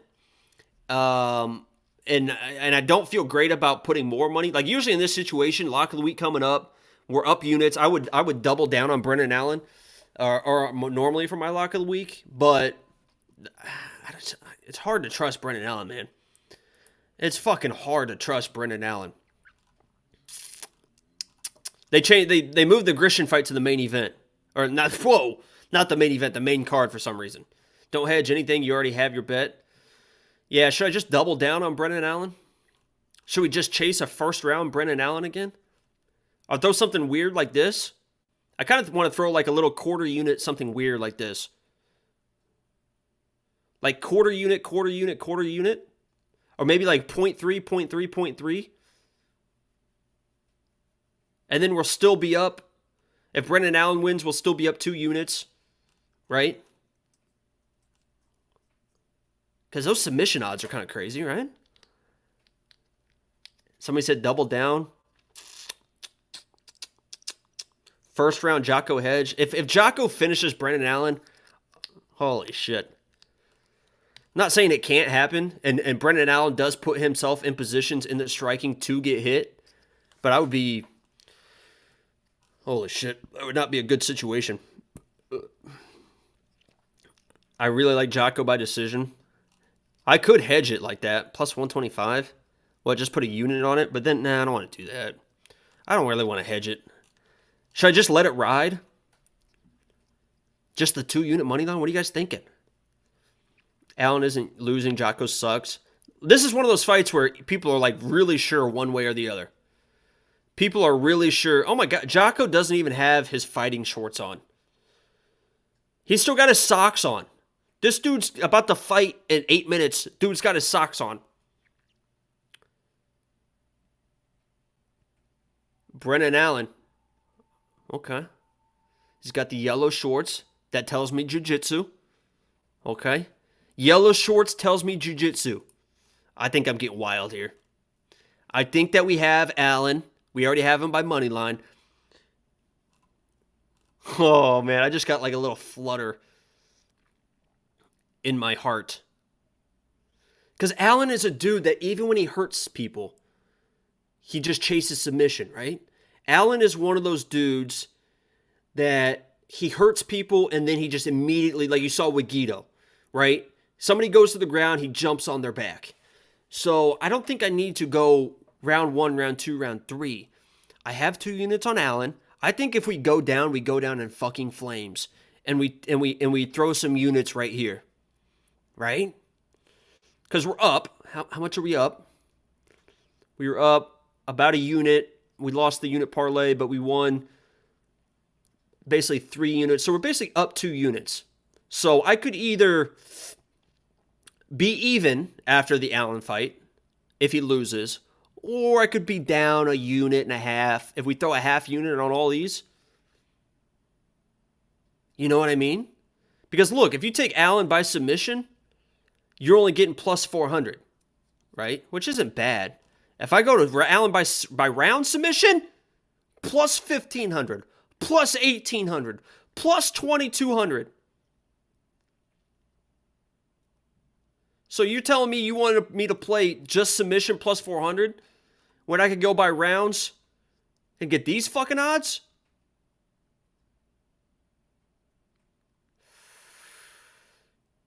I got the plus 1.5 on 2 players. Don't scare me with the Allen round 1 submission. I already have. Yeah, I think I'm going to double down. I think I stay confident in my pick. And this is one of those situations, guys. where if you are tailing me, and if you have, but 2 of 3 are guaranteed loss, yeah, but it covers for the rest of them. I mean, you put a half unit at plus 400, you're getting 2 units back. If I put a half unit on all 3 of them in 1 hits, I'm going to win more than 2 units. You know what I mean? This is one of those situations I'm going to tell you straight up and honestly. Brendan Allen's lock of the week. Do I think he's going to win? Yes. On a confidence scale of 1 to 10, 5 being 50-50, the odds say it correct. It's a coin toss, 50-50. He's not the better striker. He's the more dangerous fighter. I'm going to trust my instincts here. I would not tail me. And I'm going to put in the chat. Let me click all these. And we're either going to be down a little bit or we are going to be swimming. Or we are going to be fucking swimming after this. Let me look at it. Let me make sure. Jacob already apologizing for losing. I'm not apologizing for losing.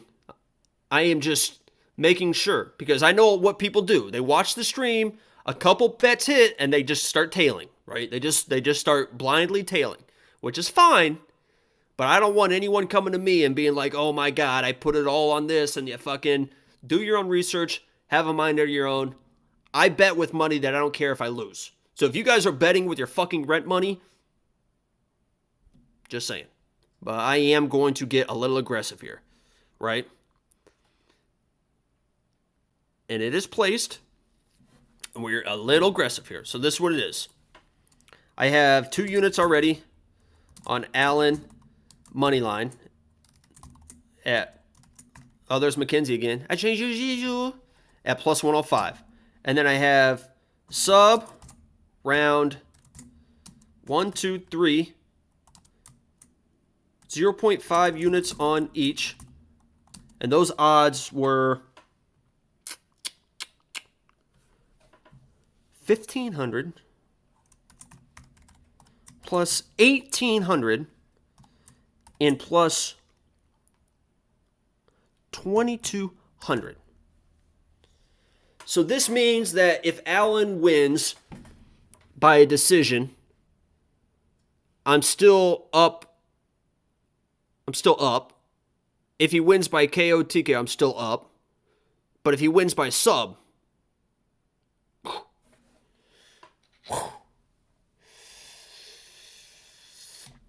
Jacob, I got Chase Bank on the line. I'll let you know when I get the second word so I can tell you. There you go. The crazy thing is you guys make jokes like that, but I guarantee there's people just kind of lurking in the chat that are putting wild money on some of these bets. Let me make sure I have these typed out right. 2 units, Allen money line, plus 105. Sub round 1, 2, 3, half unit on each, plus 1,500, plus 1,800, plus 2,200. There it is. It's official. And we'll see what happens. And I like this one. And I know I just got done saying that that I don't like chasing those like sub and then sometimes they win by KO or KO and sometimes they win by sub. I feel like I know Allen well enough, and I'm probably going to jinx myself. I feel like I know Allen well enough to where he doesn't flatline people. And every time I've seen him hurt people, he instantly goes for the sub. And he's my lock of the week. So if I'm not confident in my lock of the week, what the fuck am I doing, right? Let's get the swagger back, guys. Let's get the fucking swagger back. I have lock of the week for a reason, right? I said I wasn't super confident in it. Fuck it. I'm confident in it, and I'm showing it right here.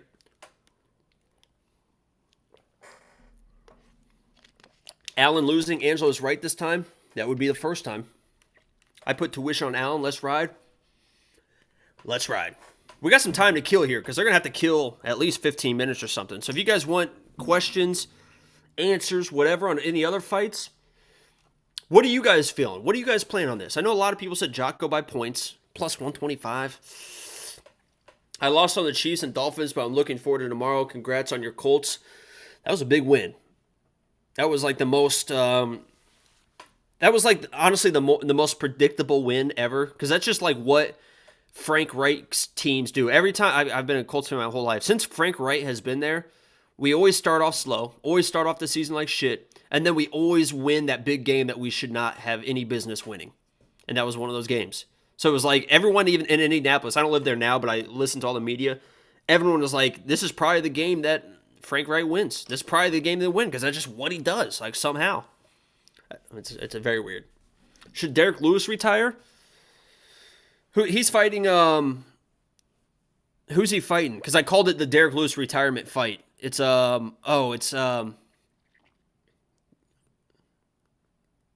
fuck, man. Someone say in the chat who he's fighting. I think he gets destroyed. Spivak, yeah. The polar bear. Yeah, Spivak. Yeah, I think he gets destroyed. He should probably hang it up because he's an old dude now, right? Isn't he 39 years old? Jacob, what round did you lock Allen by sub in? It's right here. I did all three. 1, 2, and 3, half unit on each. Don't tail it. Ronson, Jones, Randy Brown. What do you think? I picked Jesse. I picked Randy Brown. And I do have Trevin Jones as well. I don't love Trevin. Ronson's probably a coin flip. Randy should be safe, but underdogs are winning. Here we go. We're getting ready to get after it. Spivak is going to be a problem, man. Spivak is going to be a fucking problem for people. Because he's good enough with his hands to get to those wrestling positions. He's a big dude. This is Lock of the Week coming up. To get back on track.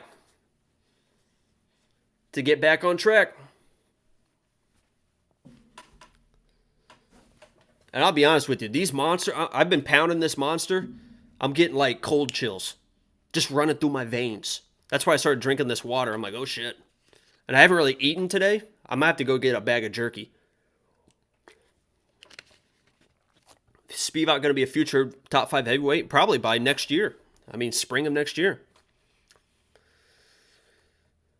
Let's go, Brandon. Let's go, Brandon. Jan moneyline bet. I'm definitely going to play some action on Jan probably. If you guys want to follow my Twitter, you'll know what it is once I get there, but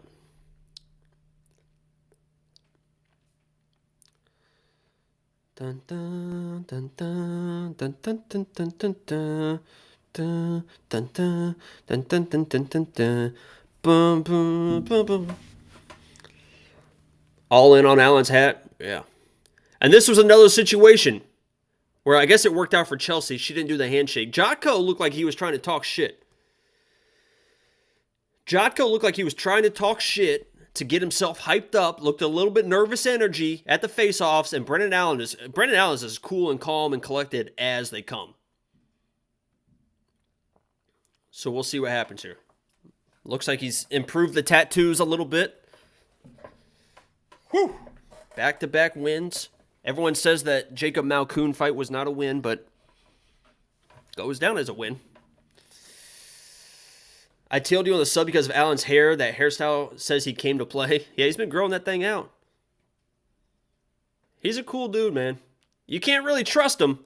But there's one thing that you know you're going to get from Allen, which is fine for me. And remember, 5 of my last 6 Lock of the Week losses have gotten knocked out in the first round. Absolutely flatlined. The one thing I know about Allen is he will bring the fight. I don't know what's going to happen. Right? But I know that Brendan Allen in this fight is going to be moving forward and he's going to bring the fight. And that's all I can ask for Lock of the Week. All I can ask. When are you going to show your tats off, Jacob? Onlyfans.com/thefreckled-salamander.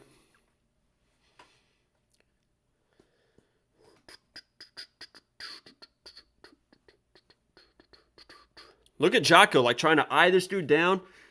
So this right now feels, pre-fight, this feels like Jotko's about to come out more aggressive than he normally is, and that's going to put him in either a good position or a bad position. What does fight does not go the distance on this fight? Hold on, let me switch this around. Fight does not go the distance is plus 130 on this fight. I mean, Jotko looks like he's going to come in here and try to do something.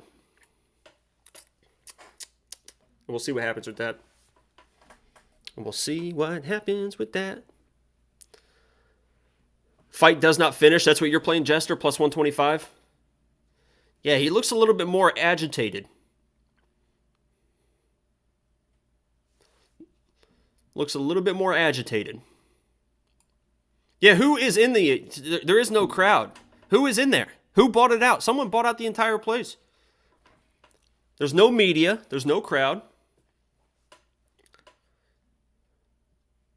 I do like Brendan Allen, man. There's something about him. I mean, Brendan Allen is just a dude. You have to respect the dudes that just love to fight. And you can tell when people say they love fighting and people that love fighting. Brendan Allen fucking loves fighting, man. Brendan Allen fucking loves fighting. And I like that. You respect that. He's going to do some stupid shit. He's going to have some bad losses by taking stupid chances. But the guy loves fighting. And you could tell that. And we'll see what happens here. Sean V said that Brendan Allen was an awful pick. So, here we go. Lock of the week. I'm getting a little bit nervous. If I pass out, Jesse, if I pass out, can you please message Angelo?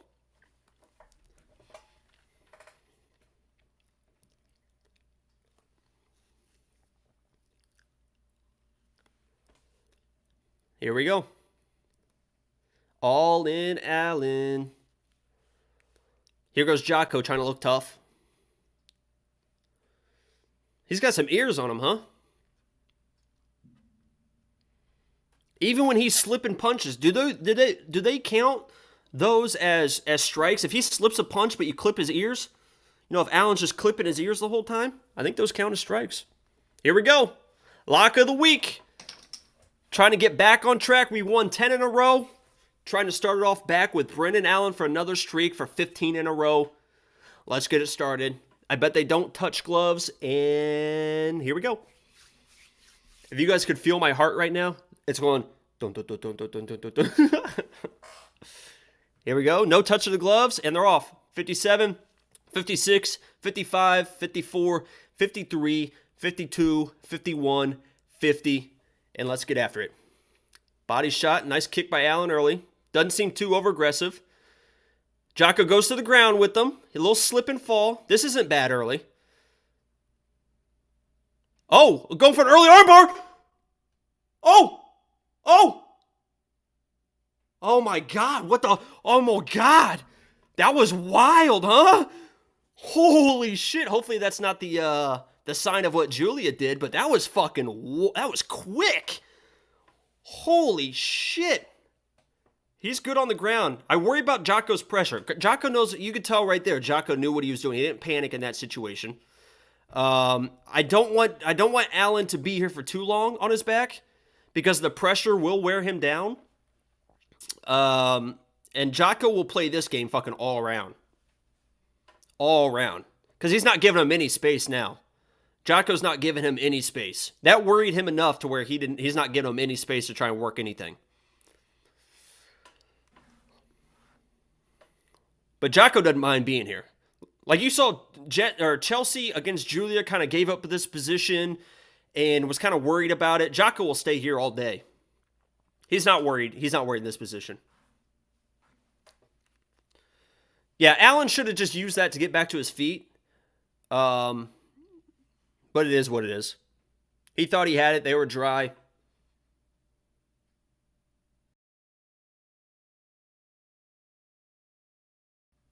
We don't want... The more that this stays here, it's a bad situation for Brendan. Reverses the position. Now Brendan's on top. That was great. Took his time. Got the explosion. Now on top. And now let's see. Now let's see the top pressure of Brendan Allen. Because this is a position... Brendan Allen's a very good grappler. But he doesn't use his grappling very often. And he's never really in a top position very often. So I'm hoping that he can just kind of grind him out here, look for opportunistic opportunities, and let's punish him a little bit, right? Let's punish him a little bit. Let's concentrate on position over submission, right? But let's do something here. Let's put some doubt in his mind. Let's put some doubt in his mind. But remember, Jotko's very well versed as well. That's why the submission odds were so wide. Because Jotko also knows what he's doing down here. I'd like to see some elbows. Let's get in a position where we hit some elbows. There you go. There you go. Just make him think a little bit. Make him think a little bit. He's going to get back to his feet. I would be surprised if Allen's able to take him back down. I don't think Allen's going to be able to take him back down. I wouldn't mind if he's separated here. There's another takedown. He's in full mount now. He might get a submission here. If he gives up his back here, this is what we want. This is perfect for Allen. If he gives up his back, he's going to get back in half guard, though. If he gives up his back, Jotko, that's when he's in trouble. He's trying to hold on to that half guard position so he doesn't have to give up his back. But if Allen goes back into full mount, he's going to have to give up his back, and then that's where Allen's going to excel. He might run out of time, though, because Jotko's kind of stalling right here. Jotko's stalling a little bit here, but he's in a little bit of danger, and Allen's taking his time. But we like this, right? We don't mind Allen winning a round. We don't mind Allen winning a round, because that means Jotko's got to get even more aggressive. He's looking for this head and arm. He's looking for this head and arm. He's staying patient with it. We like this position. He's trying to slide back in. Good strikes. He's going to try and get the back here. He's got it in. He's got it in. He's got it in. He's got it in. He's got it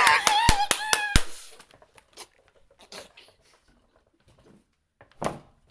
Fuck yeah. Who's the best in the fucking game, huh? Who is the best in the fucking game? Look at the bets on the bottom of the screen, huh? Who is the best in the fucking game? Who is the best in the You all fucking doubted me. Lock of the week. Oh my God. Lock of the week. You lost 2 of them. Fade the lock of the week. Fade the lock of the week. Brendan Allen, first round submission win. Check the bottom of the screen for the bets. And then come over here and kiss my fucking ass. I'm about to fucking pass out.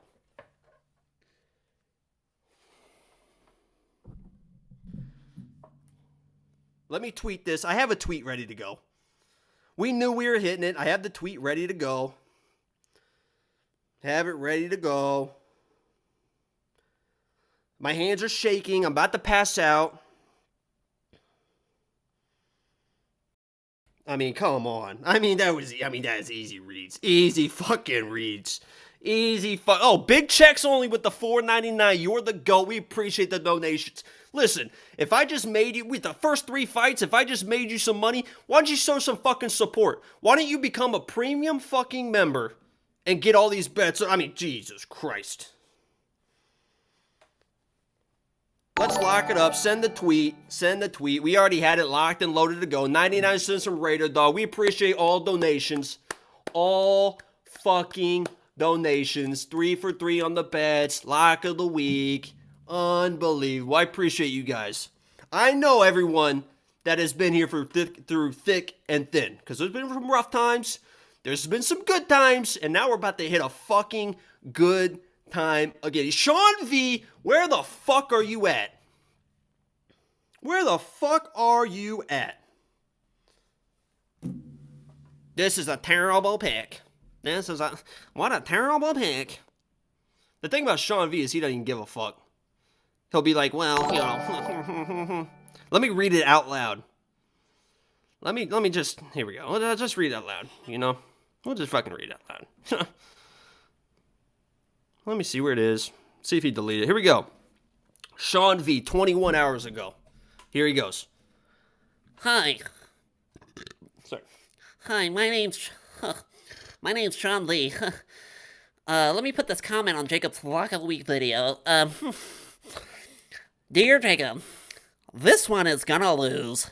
Jacob, really bad pick. Allen blocks punches with his faith and doesn't have half the fight IQ that Jotko has. This is Jotko by decision. Again, really bad pick. My name is Sean V, and this is a really bad pick to pick Brendan Allen because Jotko is much better. What a fucking clown. What a fucking clown. Hey, like the stream for Brendan. I might have broke. Where my head? Can someone rewind the stream and tell me where my headset went? I literally don't know where the fuck my headset is at. and I threw like a hat of some sort. I literally, if you guys watch that back, I literally almost punched a hole through my fucking wall. That was the the second he flipped him off, that was the adrenaline rush that I fucking just got. I literally almost just fucking punched a hole through the fucking wall. Did I say anything bad? I don't even remember what I said. I literally blacked out. Yo, make the bookies pay $5. Bobby Thomas became a loyal member. Make the bookies pay $5. Haters gonna hate while we make that money. Holy shit.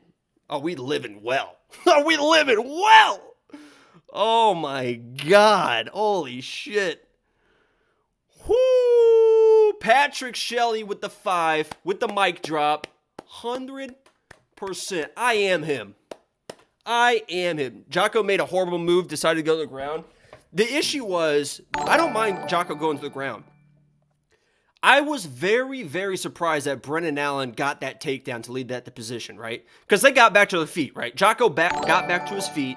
And I said, I would be very surprised if Brendan Allen is able to get another takedown on Jotko. And you saw how hard it was, right? I mean, he picked him up and still had to grind that whizzer. But in that transition, he grinded that whizzer and ended up in the full mount. And you saw Jotko. Fucking hold on for dear life for that half guard. Because the second he was going to give up that half guard, that was what's going to happen. He was going to have to give up his back to try to get back to his feet. And Brendan Allen, I'm telling you time and time again, when Brendan Allen is on your back, it's fucking game over. Game over. Game over. Jordan Brigard, Big Don, up 10 units. Thanks, my dude. Sends over the $9.99. I think that might be the top donation of the day. Bert says $5 with the good stuff. I got you guys. Whoo! I got you guys. Oh my God. And this is one of those situations where we're up. If you've been tailing me, we're up big. We're feeling good. This might be one of those situations, guys, where let's put some money away. Right? Let's tuck some money away. It's easy to get a little overzealous. Now, what I am going to do is get fucking wild. Right? I mean, I'm up big. I'm about to get fucking wild. Don't do that. Okay? Do not do that. Put some money away. Tuck it in. Savings account. Do what you gotta do. Leave a little bit for the rest of the card. But I'm telling you right now, this shit's about to get wild. Yeah, I mean, this shit's about to get wild. Okay? Holy shit. Whoo! EP $4.99. Keep it up. You are killing. What's the next fight now? Is that? There's been 3. That's 3 fights, 3 first round finishes. That's crazy. That is crazy. What's the next fight? The next fight is Ronson. Uh-oh.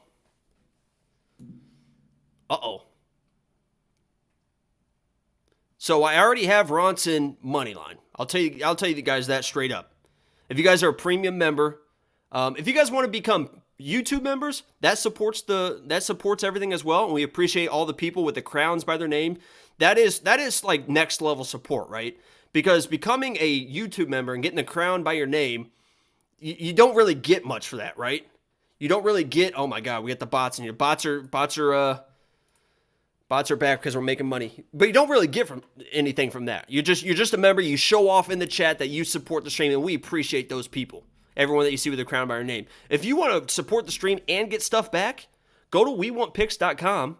Become a premium member. It's only $10 a month. $10 a month. This card would have cost you $2.50 to become a premium member. And you would have known that I had money on Brendan Allen, was talking up Brendan Allen. And we're just getting started on that. So if you want to support the stream and get stuff back, you get our bets, you get all our access, you get DraftKings. If you guys play DraftKings, you get, you know what's funny? I don't think Brendan Allen was in my DraftKings lineup. Which obviously was a mistake. Let me check. Was not in my DraftKings lineup. But yeah. I mean, yeah, we had the Discord. If you guys link your premium membership to the Discord's completely free. I know a lot of people charge for Discords. The Discord's completely free. We talk fights in there. We bounce stuff off each other in there all the time. We're talking about stuff. If you link your premium membership to the Discord, every time I place a bet, if it's not in the live stream, like obviously if you're here, I'm tweeting it like right here, or I'm messaging right here. But like through the week, every time we place a bet, we place in there, you get a live alert. That way you don't have to keep checking the website.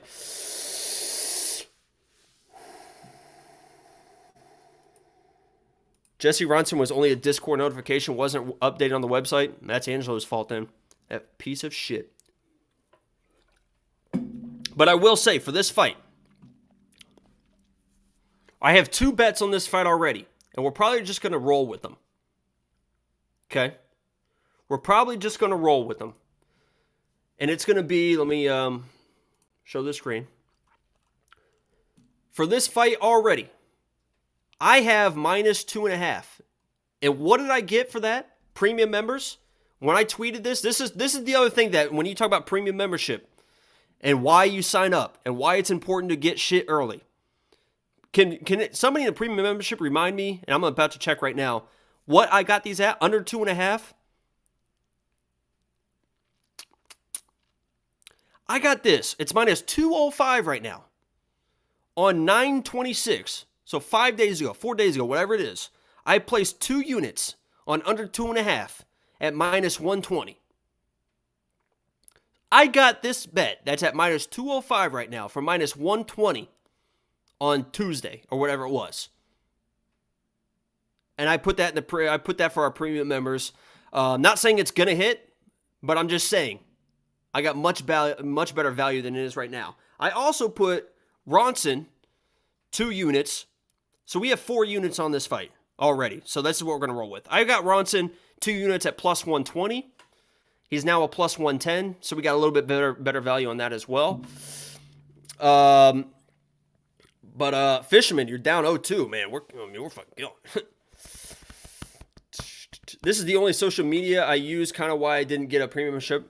Got it. Yeah, and I'm not trying to. I don't want to say I don't want to like pressuring you guys. I'm just saying, like, if you guys want to support the stream but also get something back in return, is the next fight about to start? I don't think so. Oh, found my headset. Does it still work? That's the question. Uh-oh. It does still work. Holy shit, that kind of scared me for a little bit. Woo! But yeah, what was I saying? Yeah, I'm not gonna be that guy. Angelo is more that guy where it's like, sign up for this, sign up for this, sign up for that. I'm just saying that if you want to support the stream but also get something back in return, a premium membership's a good place to start. It's only $10 a month. So this card would have cost you $2.50, and I think already it's pretty much paid for itself, I would say. So this is my bets for. I'll put them up here right now. I have Ronson moneyline. 2 units. And Ronson was going to be, there was a period of probably 2.5 hours on Wednesday, where Ronson was the lock of the week. In my mind, he was lock of the week, and then I went back and I was like, Silva is very live. I said this is a coin toss. And my lock of the weeks when they lose have been losing by first round knockouts. And I knew that Jotko was not going to knock out Brennan Allen in the first round. So I was like, let me go with a little bit of the safer play and play Brennan Allen because I know Jotko's not a super dangerous dude. But Ronson, I think, wins this fight. I can't trust Silva's chin. But if Silva starts wrestling, if Silva comes out and starts wrestling, that's bad news. So I have Ronson moneyline 2 units +120, and then I have under 2.5 2 units at -120. So what this ends up being is if Ronson wins inside the distance or under 2.5, we're feeling great, right? If Silva wins under 2.5, we're basically breaking even. We're down a little bit, but we're basically breaking even on that. So that's a little bit of a hedge on the Silva side. The worst case scenario in this situation is Silva wins a decision. Then we're out both, which I don't see is super likely. So make sure I have this typed out. Ronson moneyline 2 units +120, under 2.5, 2 units -120, which is now -210, I think, or something like that. So you're not going to get the same odds as me. So this is another. Oh, sign up or whatever. But this is, I'll put it on the screen right now. I'm getting ready to pin it. So it's hard to tail me on this one because you're not going to get the same odds that I got, right? If you're trying to play the under 2.5 right now, you're just not going to get the same odds. I think both these guys go after it. They're pretty dynamic strikers, and we'll see what happens. My hands still hurt. What was I doing with my hands? I think I was clapping a whole bunch. I don't know. Let me check Twitter. Twitter's going crazy. Feeling great. Feeling great. I feel bad. I mean, I feel bad for all those people that jumped off the train.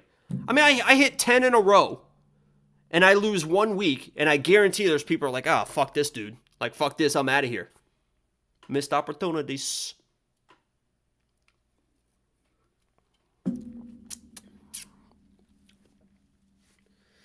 Didn't know Jan trained with Uriah.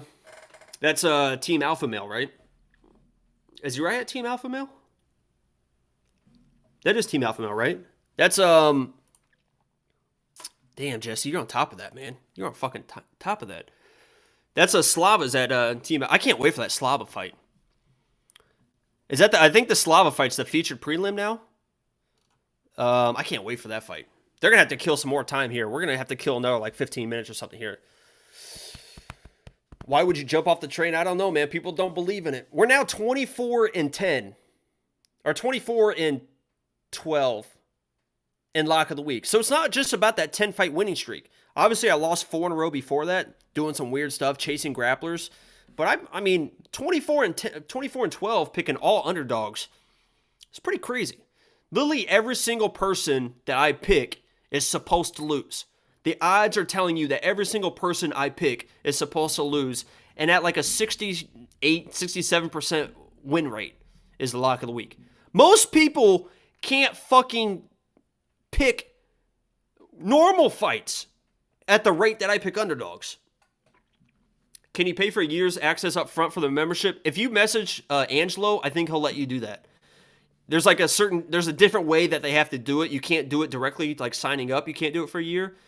But if you message Angelo, he can. I think he can do that for you. And you can message him on Discord or on Twitter or whatever.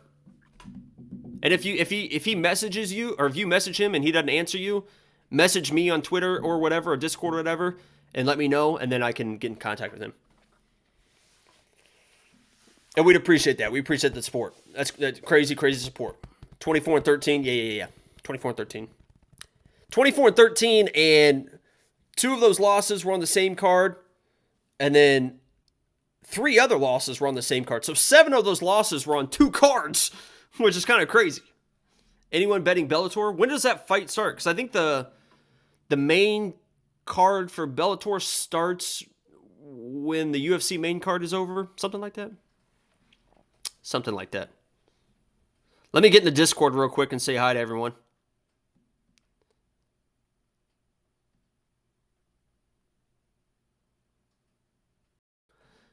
We'll say hi to everyone in the Discord.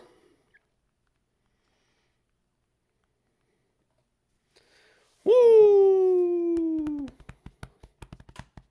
I'm going to be on Bellator after this ends. I am not going to bet on... If you're asking me about Bellator, that's the other thing I do. People talk about, do you watch the NFL? Do you bet on NFL? I told you, I win every Saturday on UFC, and then I lose my money on NFL. The other thing I lose my money on is Contender Series, because I don't research Contender Series, so I'm just betting blind.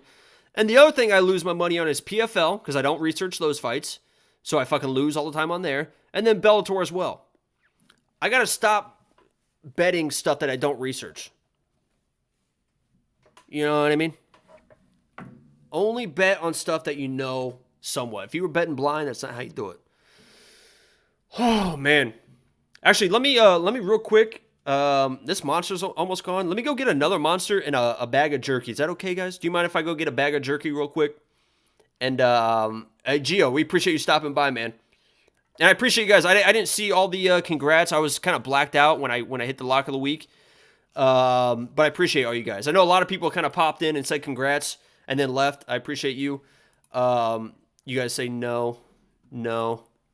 Yeah, I guess bag of jerky is code for something. No, it literally is a bag of jerky. And it's fucking really good jerky too. I'll show you the jerky because usually I get Jack Links, which is like not the generic, but that's usually what people eat. This is like a smoked jerky, no sugar, sugar-free. It's fucking really good. Fucking really good. It literally will take me 2 seconds. I don't have to pee or anything, so I'll be right back. Hold on a second.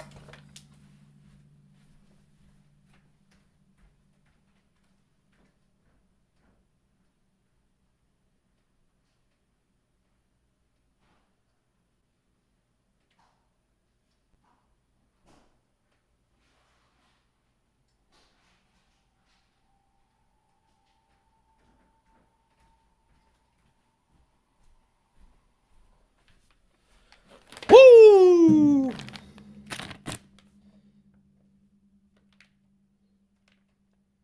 And this is that jerky, Jesse, if you're in here right now, that I say it's spicy. To me, it's spicy. But I don't know if you guys have ever seen this. I had never seen it. I saw zero sugar. I was like, I got my other monster here. Oh, I forgot about the puke. It stopped smelling. It's got like a smoky flavor to it. And usually I'm not a big like smoky flavor type guy. But pretty good. I also like my jerky, like right now it's a little bit rubbery. I like my jerky like tough. I like my jerky tough. Like that first bite, Jesse, are you in here? Holy shit. Like just the pepper on it. It's like...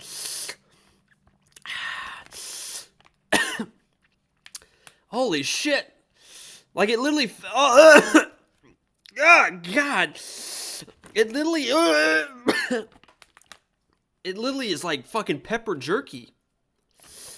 And look who came in here, because I got my bag. Anytime I hear plastic, come here. Eddie. You guys want to see the puppy? Come here, girl. Come here, girl. Come here, girl. Oh. It's a puppy. Say hi. You have to say hello? Oh, your breath kind of smells like puke still, huh? Watch out, watch out, watch out.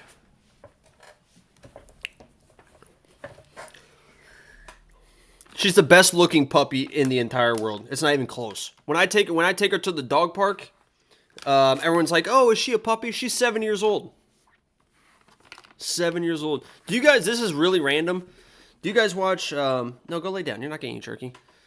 Do you guys watch? There's a guy on TikTok. What's his name?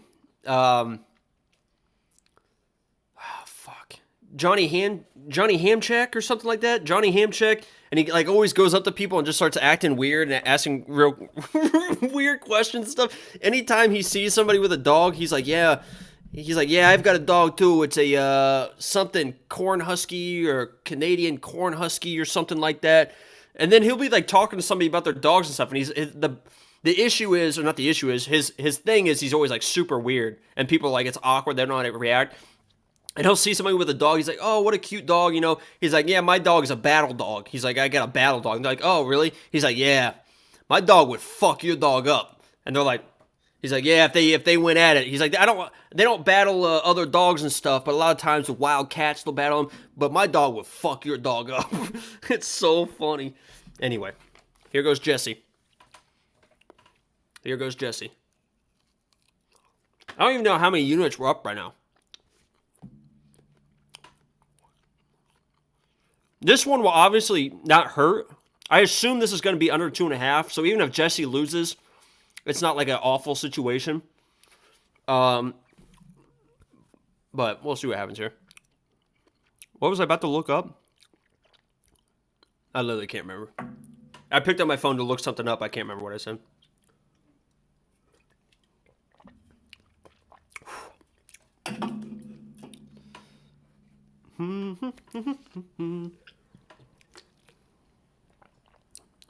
Is Jordan arguing with somebody about Baker Mayfield? The TikToker?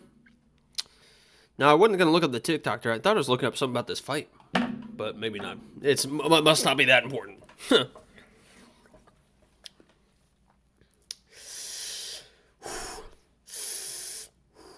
I'm a big Baker Mayfield guy. I was hoping and praying that the Colts were going to get Baker Mayfield when they were looking for a quarterback. And now we ended up with the best quarterback in the NFL, Matt Ryan. So He asked who to start in fantasy, Tom Brady or Baker. Who do the Bucks play?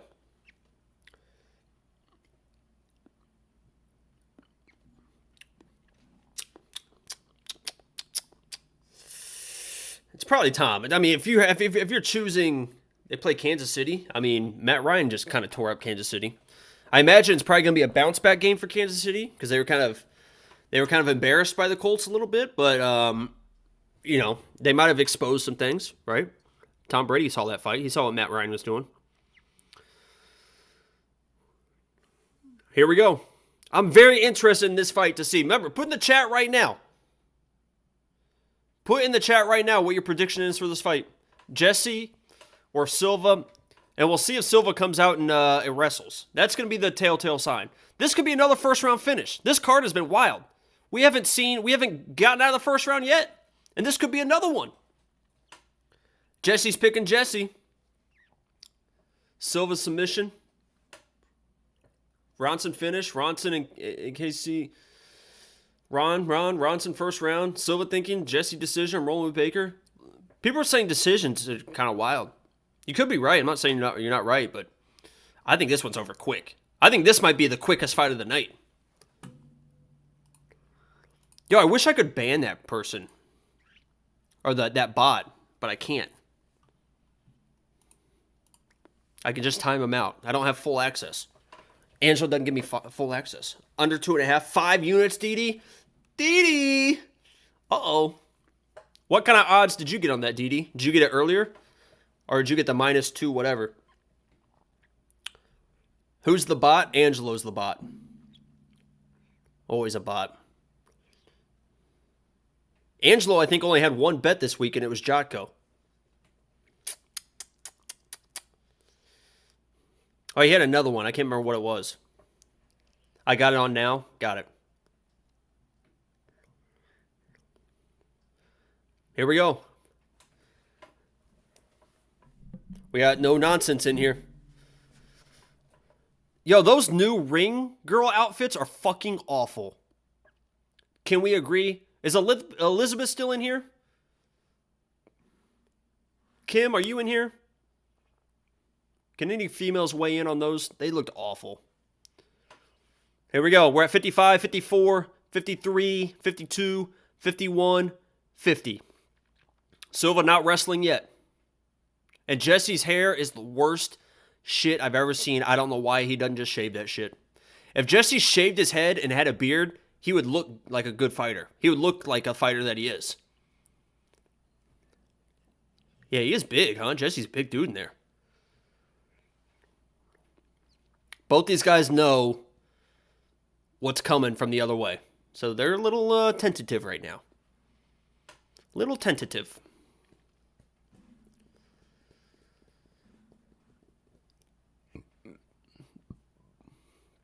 Silva's going to have the better head movement. Jesse gets hit. But you can see Silva's definitely not as aggressive as he normally is. And for good reason. Silva's a good fighter, man.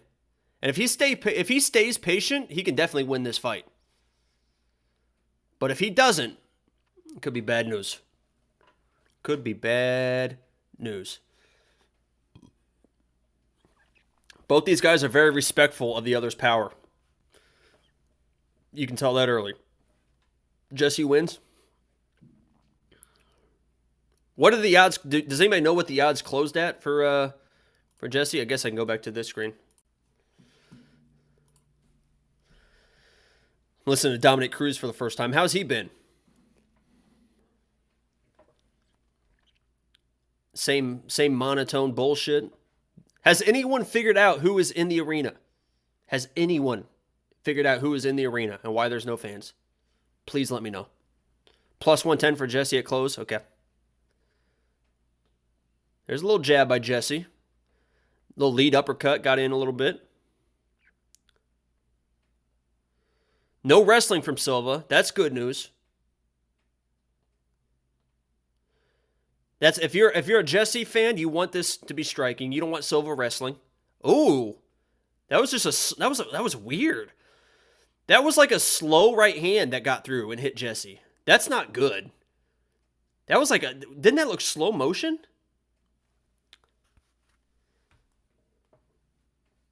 Didn't that would look weird? That almost looked like slow motion, and it hit right on the button for Jesse. I mean, he ate it, but you don't want Silva landing those shots. And there's that jab, too, by Silva. Jesse does not have good head movement. Jesse does not move his head. Like, if you're looking for a striker that's slipping shots, he does not do that. And honestly, right now, I'm not feeling good about Jesse. Because a patient Silva, unless he gets tired, is going to outstrike Jesse. If Silva stays patient and plays like this, he's going to win this fight.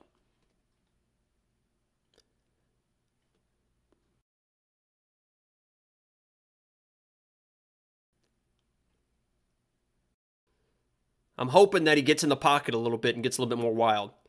You see that a little bit right there. It's almost like Silva doesn't really trust himself. Which I don't know if that's a good thing or a bad thing either. There's a nice switch stance with the lead jab.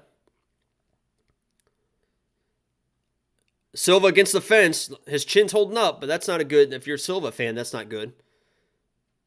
He slipped that pretty well. So Jesse's starting to get into the fight now. He's probably taking over this round now. There's a little liver shot. Caught the kick. Thought about doing something with it. You're feeling better on the Jesse side. Nice heavy leg kick there. And Silva's going to start be thinking about his chin too. The more he's getting hit, he's going to start thinking about his chin. And he might get a little bit too defensive. Because once you start getting knocked out, back-to-back shots, then you start protecting yourself a little too much. And that's when you stop flowing in the fight, and that's when you get knocked out, honestly.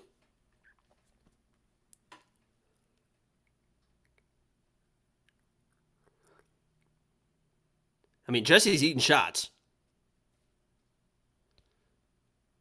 Jesse's eating some shots. You 0-2 right now from 2 weeks ago. I don't know what the fuck that means. Jesse's eating shots, man. He finally got out of the first round. Oh, maybe not. Jesse saved by the bell there. Holy shit. Woo! Jesse saved by the bell. Silva won the first round now. If you had Silva in the first round, if you had 10 more seconds, that was over. Yeah, Ronson's not good. This is not good. The only thing we can hope for now is that he recovers okay. Silva comes in and tries to chase a finish immediately, and Jesse's able to counter. But we're still, if we hit the under 2.5, that's fine. Holy shit, I almost just dumped this monster.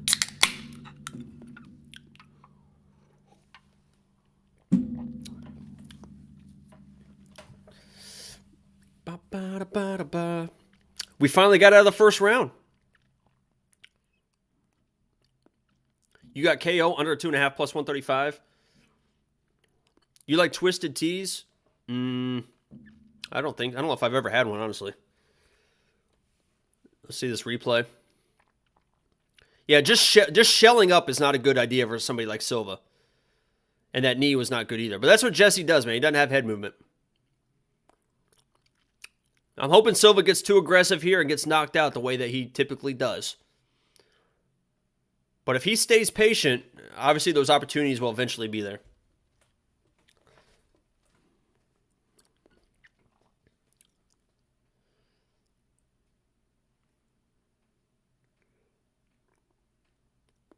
I love Felder, man. Felder's the best. There you go. Silva's chin's holding up, but Jesse looks like he's fine. That's a shame too, because Ronson was probably going to win that round. That was a nice little check hook by Ronson there in the pocket. Ronson was really starting to come on and was probably going to win that round until the last 10 seconds. I jinxed it by saying we were going to get out of the first round, because then it was almost a first round finish again.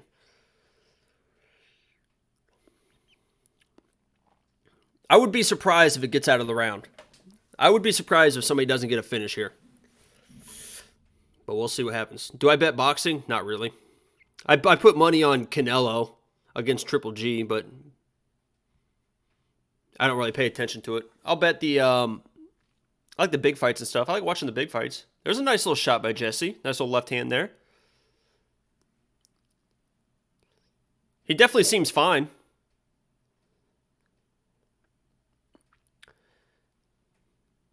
He just needs that one shot to really get the respect back from Silva. Ooh. That head kick was a good idea. That left hand's starting to get through a little bit more. And you like to see that when you're Jesse, because that's going to be the shot that ends it, is that left hand. And it's starting to slip through a little bit more. Oh, he almost ate that knee again. Silva's face is getting beat up a little bit. There's that left hand again getting through. There's a couple right hands, so Jesse's finding it.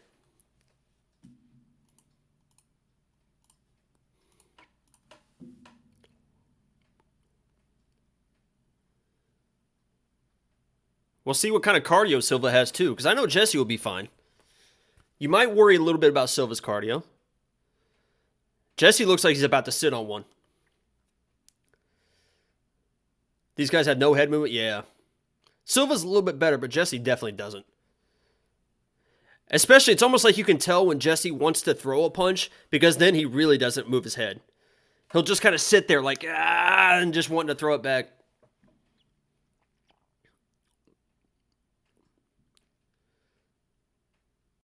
Oh, that was a big one. He's done. He's done. He's done. He's done, Keith. Keith! Holy shit, Keith. Keith was fucking... That knee finally got him again. Keith, I mean, Jesus Christ. So we basically broke even on that one. We had the Jesse 2 units, but we had the under 2.5. So we hedged ourselves perfectly on that fight. That's basically what ended up happening. But that knee was wild. I can't believe Keith let it go. Yeah, we hit under 2.5 was the easiest money. I mean, the under 2.5 was fucking easy fucking money. Easy fucking money. That's why it ballooned. When I saw that at minus 120 earlier in the week, holy shit. Holy shit. Yeah, that was a weird stoppage by Keith. Because he was done. I mean, that knee knocked him out. He wasn't doing anything.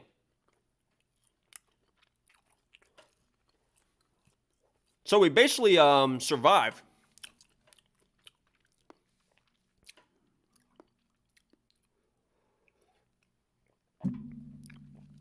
Woo!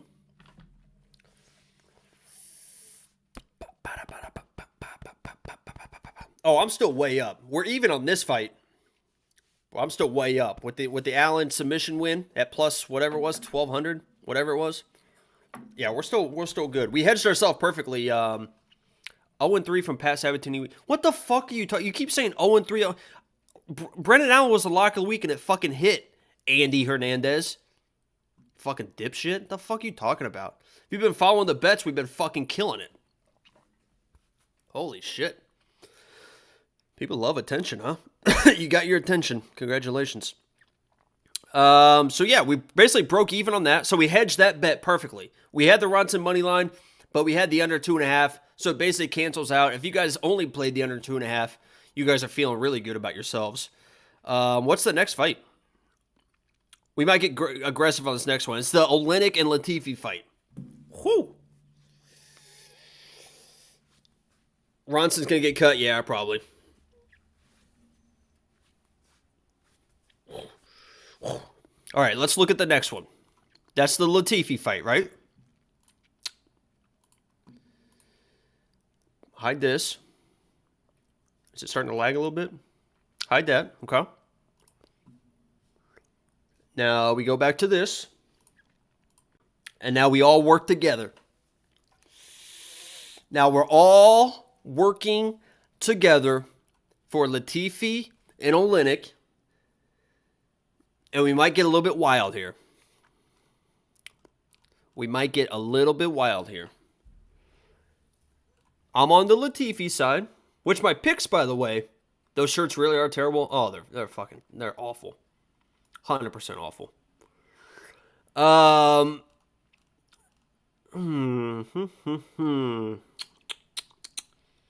My picks have not been good. I've only got one pick right. My picks, but we're making money. And that's what's important.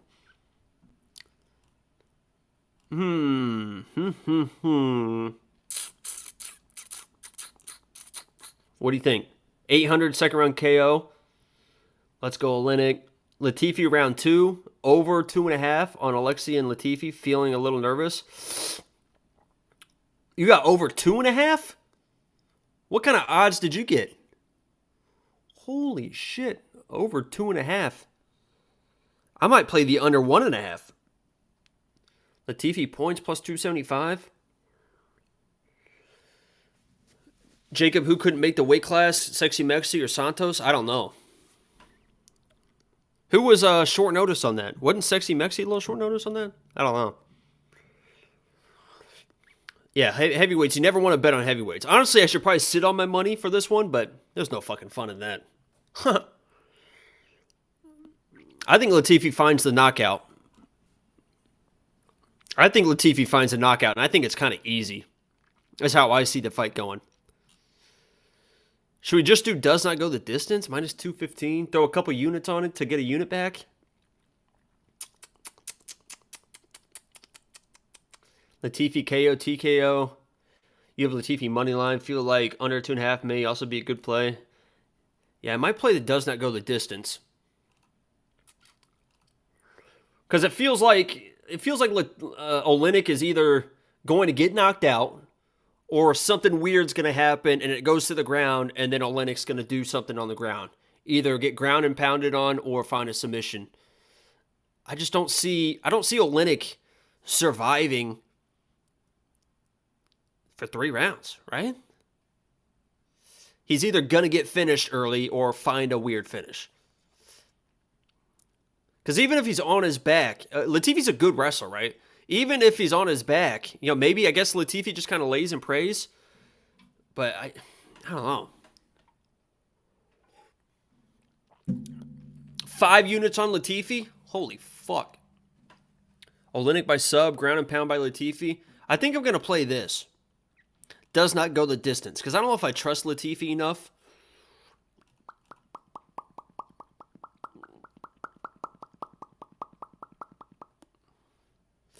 Ground and pound by Latifi. I think I'm just going to play that does not go the distance. And we might get a little aggressive on it. We might just do like the 3-unit play on it. Let's see. Let me see where we're looking at right now. What do you guys think? Yes or no on does not go the distance? Yes or no on does not go the distance? Seems safe. This is such a weird fight. Such a weird fight. Because I know people are saying Alexei by submission. Plus 275. If you go Alexei by submission by round, plus... You know what we might do? You know what we might do here? Let's do this. Let's do Latifi round 1 KO TKO, a unit, plus 475. And round 1 Alexei submission, plus 800, 1 unit. If it gets out of the first round, we're down 2 units. But if it hits, you know what I mean? I just don't see this getting out of the first round, man. Yo, I appreciate the new subscription. You know what I mean? I think I like that value. Better. It's better than risking 3 units to win a unit, basically, and then it goes to a decision, and then you're shit out of luck for 3 units. It seems like the juice is more worth the squeeze by taking like kind of first round stuff. You know what I mean? I know it's safer for does not go the distance, but what's the fun in that? You know what I mean? What's the fun in that? We're not here to be fucking safe. Fuck that. Who are we? I'm the fucking freckled salamander. I'm not fucking, what the, I'm trying to, what am I, all of a sudden I think I'm fucking Angelo? All of a sudden, let's just play it safe.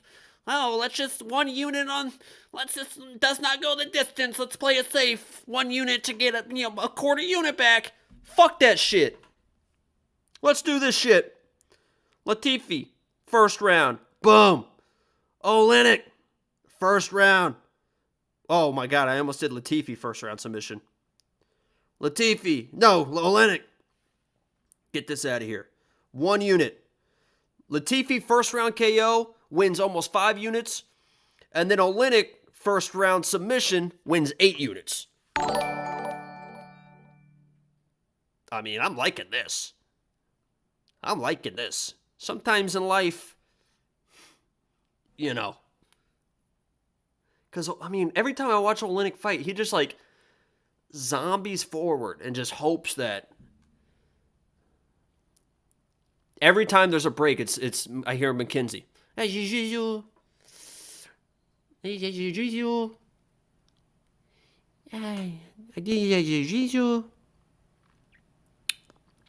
Do I place it? Are we feeling good about that? I just don't think this gets out of the first round. Just put in the chat. Let me get a vote in the chat right now on, do you think this fight gets out of the first round? Yes or no? Everyone, even if you're lurking right now, you haven't said anything in the chat.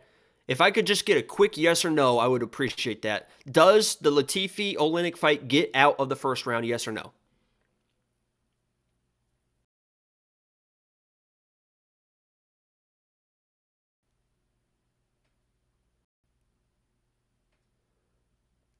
Oh my god, I feel there's a lot more yeses than I thought.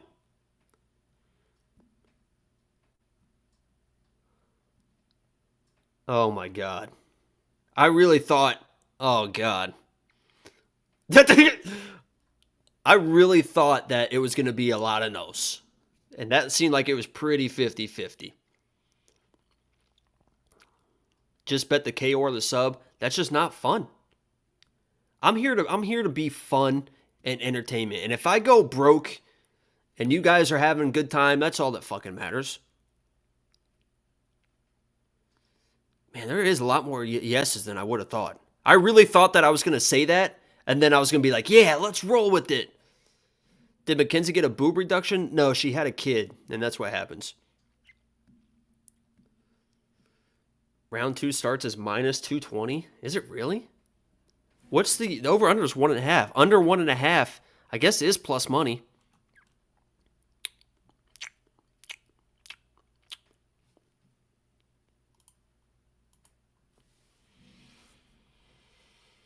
You know what? Sometimes I'm with you guys. Sometimes I'm against you guys. Sometimes I'm starting to make a decision and I can see it. And that was the does not go the distance. And I was focused and we were just going to roll with that. The safe play. You know what I mean? And then sometimes, you know what I mean? Sometimes I get that little tingling. I get that little tingling down your spine. You know, it feels like someone's chasing you. You know, you turn the lights off from the bathroom. You fucking, oh my God, you're running to the fucking, you're running to the bedroom. God, I feel like something's chasing me right now. And instead of running under the covers and hiding from it, you know what I mean? I might turn around, slowly back into the bedroom for whatever's coming, lay back on the bed, throw up my legs, and say, fucking take me. Fucking take me. Take my legs, throw them behind my head,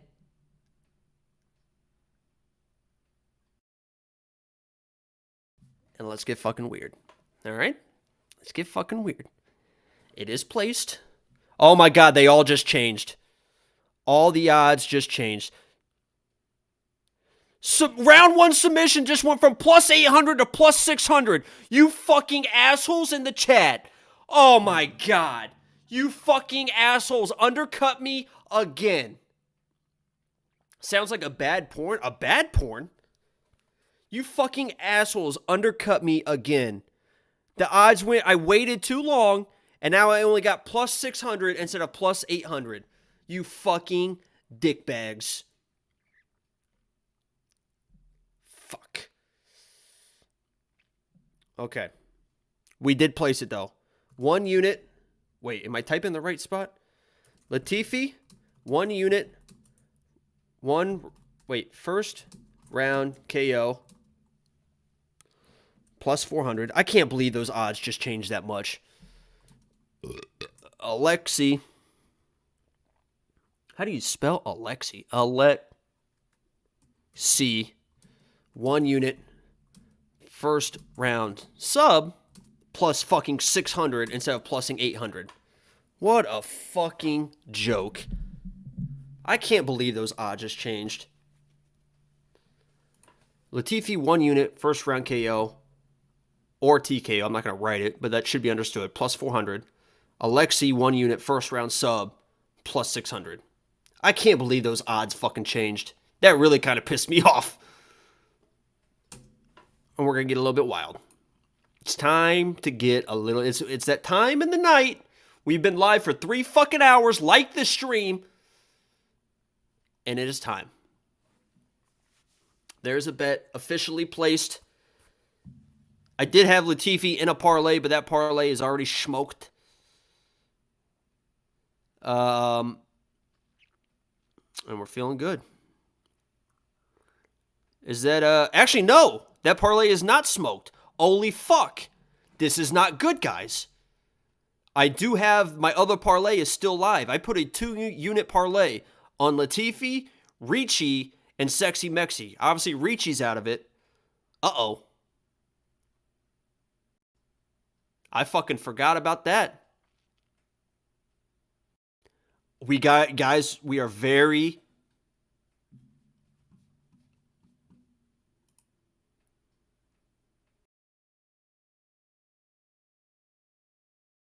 Oh, no, it got canceled. Grishin and Felipe got canceled, guys. That's why it got moved. It got moved because somebody was having issues. Max and Felipe Lins is now canceled.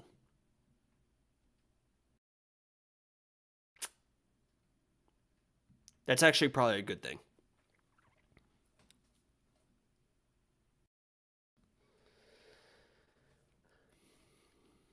Yeah, DraftKings, that sucks so bad for DraftKings, man.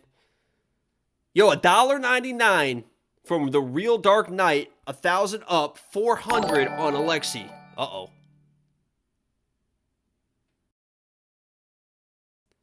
I didn't hear who pulled out, but I think it must have been Maxon.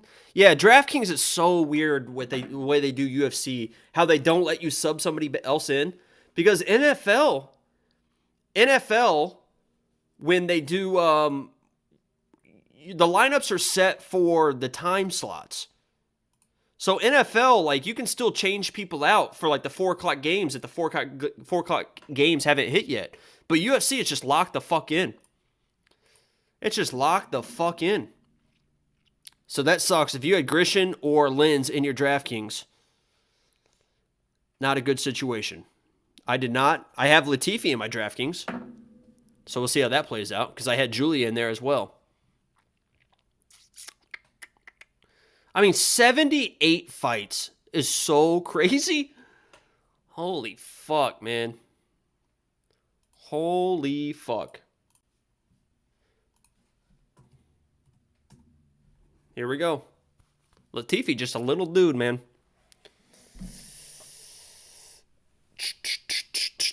Isn't that how Volkanovski got in the UFC, by showing up and replacing? There's a lot of people that have made good opportunities. And the best thing that the UFC does, or what it seems like they do, is if you show up short notice and say you get beat, a lot of times they'll give you a favorable matchup in your second fight, right? Very, very rarely is if you save a fight and you come in and fight short notice, it's very rarely that they give you another guy that you're going to lose to. They try to set you up to where you're going to have a favorable matchup because it's like a thank you for saving the fight previously. You know what I mean?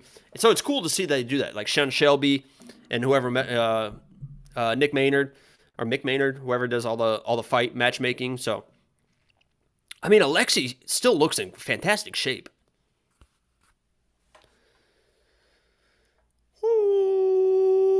So we're just hoping, best case scenario, because I have a Latifi in a parlay, best case scenario is Latifi wins in the first round, and then we're feeling really good. Because if Latifi wins in the first round, we hit this big, and we only need Sexy Mexi to hit for a two-leg parlay. But we'll see what happens. And that's his wife, too, right? I bet his wife is wild. I mean, just looking at his wife right now, she looks like she could be a little wild.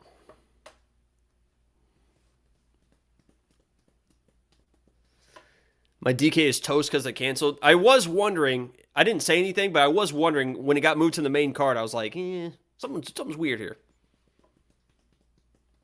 Next fight, the main? No.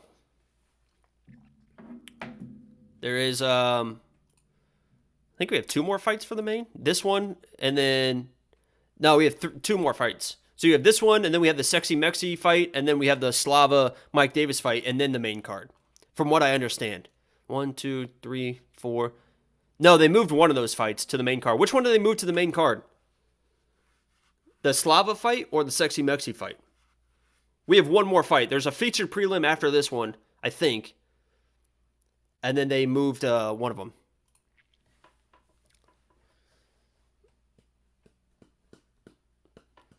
And who the fuck is in the arena? They said they were keeping it 5 fights, but yeah, but who was supposed to be on the main? I can't remember who the main card was. Let me see. UFC. Let's see what they have listed. Have they updated it yet? Yeah, so Sexy Mexi. Yeah, so Sexy Mexi is the next fight. That's the first fight of the featured prelim. And then the Slava fight. Honestly, guys, I might stay for the Slava fight and then bounce out. Dog is just passed out right now on the bed. I mean, passed the fuck out. He looks old. He is old, man. Oh, yeah, he does look old now. I was looking at his other picture. He does look a little bit sloppy right now.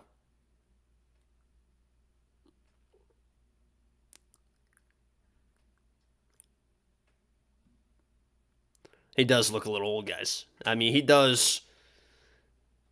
Let's just say I'm glad I have Latifi. You know what I mean? Yeah, he doesn't look like he's in the best shape.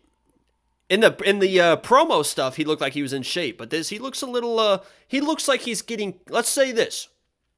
He looks like he's getting comfortable in the heavyweight division. Remember, he's not like a true heavyweight, and neither is Latifi, but. Latifi is kind of like a wish version of Daniel Cormier. Latifi is coming out to Rocky. Da-da-da. I mean, if you're Latifi, Alexei Oleynik is going to just stand there. He doesn't have footwork. He doesn't have head movement. You just fucking tee off on him. Just fucking tee off on him. Hold on, guys. I got a new match on Tinder. Give me a second here. Let's see what we're working with.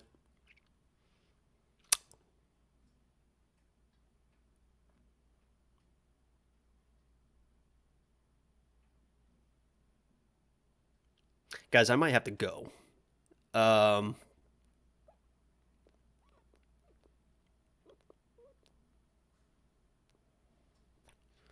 48 miles away, that's an issue.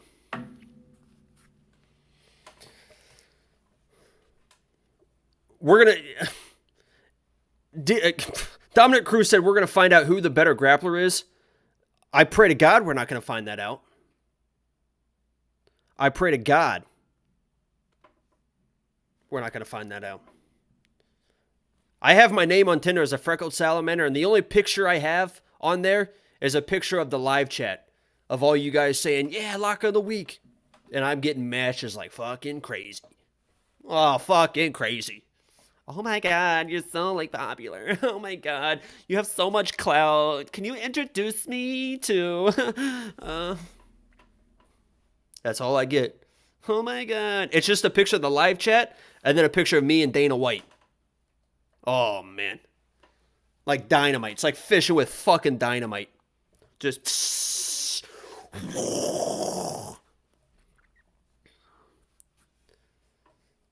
hope you don't have that picture with that girly ass leopard print crew neck. That's called the cheetah print, Isaiah. And if you noticed a little bit, me and Big Don in the chat, Jordan, please let him know about Cheetah Gang. If you're not down with Cheetah Gang, like get the fuck out of here. Me and Jordan that you see in the chat, and he'll probably pop in here in a second. Me and Jordan have matching cheetah print sweatshirts that we wear in Vegas every time we go to Vegas. We both wear them at the same time, and every time we walk down the strip, you guys think it's going to sound stupid, and you guys are going to laugh, but when we're walking down the strip, every single girl's like, oh my god, you guys are so cute. I love the, oh my god, I love the cheetah print. I love this, I love that. Oh my god, we're rolling in it. Cheetah Gang for life. There he is, Big Don. If you're not down with Cheetah Gang, you're not down with me. Get the fuck out of here. Paul Craig's dad about to spank Latifi. This fight's going to be in slow motion. Here we go. Anything in the first round pays big, but we're hoping Latifi wins in the first round. Because we got a 2-unit parlay on him as well. They probably think you're a gay couple. That's fine. Girls love gay men. Latifi has no volume. He just needs one. Here we go. He just needs one. There is Zuckerberg. It is Zuckerberg. He's sitting cage side. Dana's a fucking liar. It is fucking Zuckerberg. You see him sitting there? What's this little handshake bullshit? 55, 54, 53, 52, 51. Look how slow Oleynik even walked in for that handshake. Oh my god, is this going to be Latifi doing this for fucking 15 minutes? They headbutted. That was a fucking headbutt. Oh my god, Latifi. Dana is a fucking liar. Zuckerberg, I don't know what you're talking about. Oh my god, this is fucking pathetic. This is fucking pathetic. Oh my god, these guys are awful. Oh, he's going to take him down. Why? Oh my god, what is this fight? What is this fight? Oh my god, dude. Oh my god. Who booked this shit? Oh my god.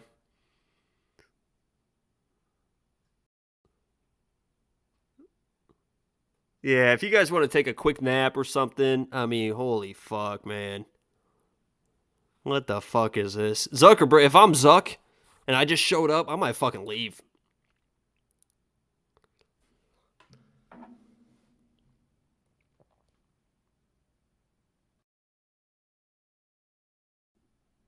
Zuck sitting cage side. Dana literally said, oh, it's not, whoever said Zuckerberg, he did not. It was not Mark Zuckerberg. What a fucking liar. Yeah, he's sitting cage side. But I don't understand. I know it's supposed to be like the metaverse stuff, but I don't understand the, by the way, we lost this bet. I mean, what a fucking disaster this is. Holy shit. I mean, what the fuck is going on here? But, I just don't understand why they had to, like, have no media there. Like, what's the point of no media? Holy shit, man.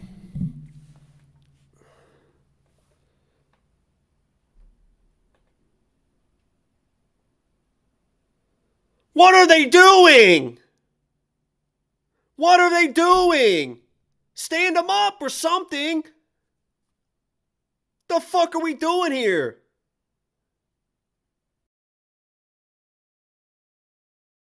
Stand them up. Holy fuck, man. Dude, the body head stuff is so fucking bullshit. Stand them the fuck up.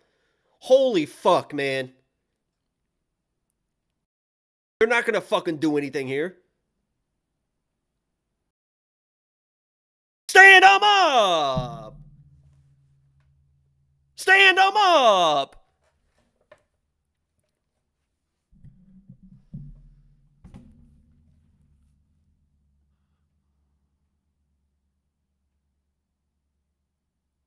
Thank God I didn't do, like, does not go the distance, huh? I would have been really sweating. Because I was going to put 3 or 4 units on that. Stand them up. Stand them up. Stand them up. Stand them up. Stand them up.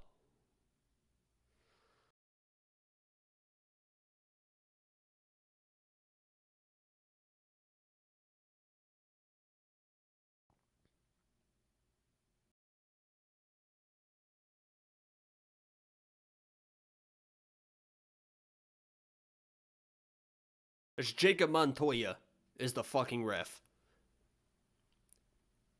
Holy shit, man. Montavo, whatever his name is. Dude, come on, man.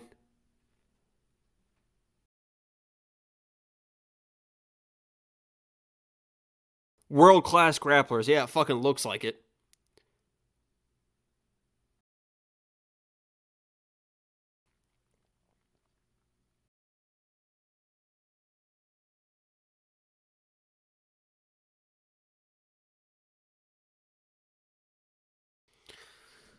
Yeah, well, this is world-class, guys. I mean, what the fuck is going on? Yo, if I'm Dana right now, I'm fucking embarrassed. Zuck just took his seat, and this is the first fight he sees. If I'm Dana right now, I'm screaming, stand them the fuck up. Well, we just fucking lost 2 units, assholes. Fucking assholes. All you motherfuckers in the chat that said that it would go out of the first round were absolutely correct. And I am a fucking clown. Where the fuck is my clown nose? What a fucking joke. If you told me that the fight would go out of the first round, fucking rub it in. Fucking rub it in. I am so fucking stupid.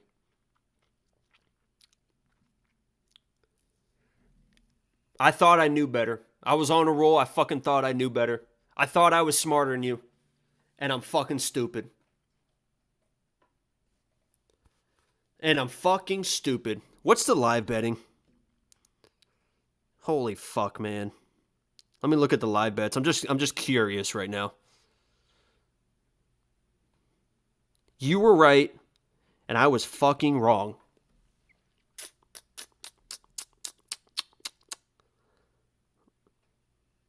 Didn't it feel like if he stands them up at 2 minutes ago that somebody's just going to die of exhaustion? Where the fuck is this at? Well, let's see how this fight starts. Let's see how the second round of this one goes. This fucking barn burner. My shit isn't even fucking working. I can't even look at the live odds. Alexi with the power jab. The power uppercut there. Alexi looking like he can't fucking breathe. Latifi just fucking standing and staring in the fucking mirror. Not doing a goddamn thing. Holy fuck, man. Why can't I not do live betting? Is live betting for anybody else not working? On Bet Online? Let me try to fucking... I'm not going to live bet it. I'm just interested. What is Alexi doing, man? Latifi, fucking do something. Alexi's standing here like this. What the fuck is that? Latifi's just looking at him. Fucking hit him in the face. How about you fucking just punch him right in the fucking face? You stupid asshole. Dude, he's just fucking there. Look, oh my god, you punched him and he staggered. Look how fucking that. Look, it's amazing how that fucking works. He's just standing here like this in some weird little stance. Fucking just punch him in the face. He can't fucking move his head. Fucking just punch him. What is he doing? His hands are down. He just fucking put his chin in front of your fucking face. Punch him in the fucking face. Fuck. Holy shit, just step into a fucking right cross and put him out. Just fucking step into a fucking right cross and fucking put him out. The fuck are you doing?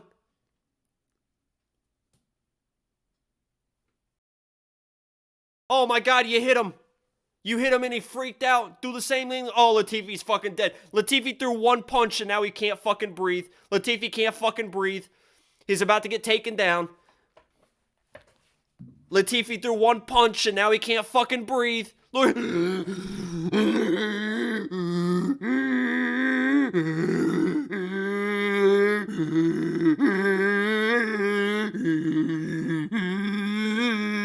That's what Zuck is hearing. That's all Zuck's hearing right now. Both these guys. Look at him. You can see his little squirmy little head in the background. Why are they breathing like that? Are they okay? Oh my God, I hope they're okay. I just don't want anyone to get hurt.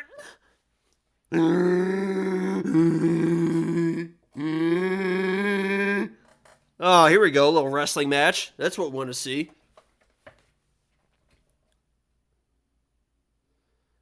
Latifi gets out of there. Huffing and puffing. Couldn't blow down a fucking card house.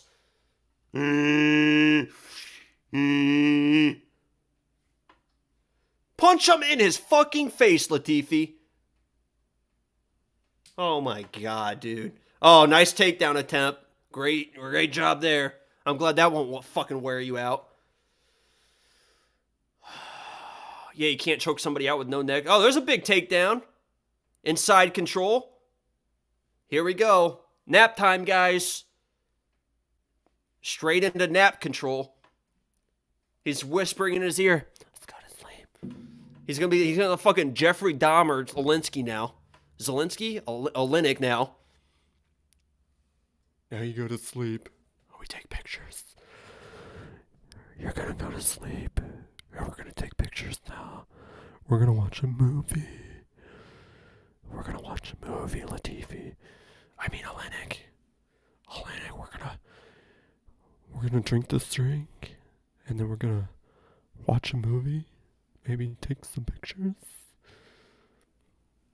You're gonna go to sleep. I mean, Latifi's winning this fight, I guess, but holy fuck, man. Holy fuck. Yeah, I mean, Oleynik's not going to do anything now. I would be very surprised if Oleynik's able to get a sub now. He's so tired. But who knows, I guess, right? I mean, Latifi is looking not bad now. He finally got side control, so now he's teeing off. Don't try to get his back. Just let him up. If he loses a scramble and gets submitted right now, I'm going to lose my fucking mind. Dude, just let him stand up and punch him in the face. Don't try to take his back. Thank God there's only 10 seconds left, because Latifi's going to get fucking, like, reverse or some bullshit. Holy shit.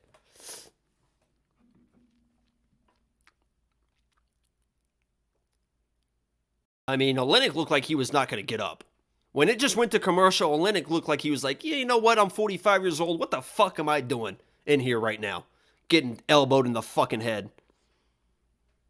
Oleynik looked like he was just not interested in anything. I can't fucking look at the fucking live odds of this fucking fight. Is anyone else having fucking...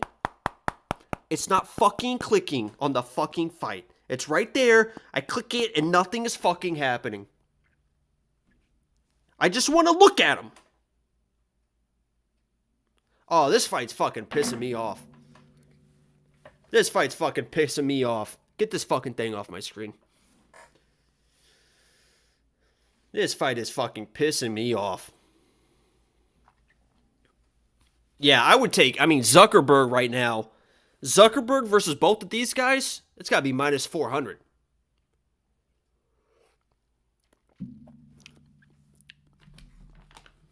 He's looking like he's having a good time, though. What do you think Zuckerberg orders? Like at a sporting event. Do you think he's ever had popcorn in his life?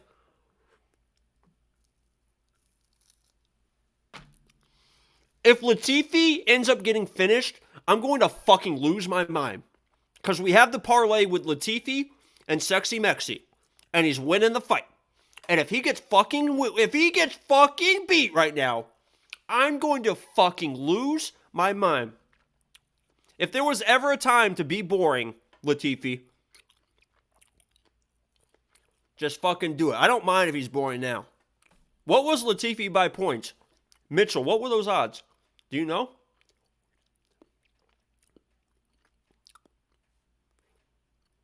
I mean, Alexei looks all of 45 years old. He looks very old.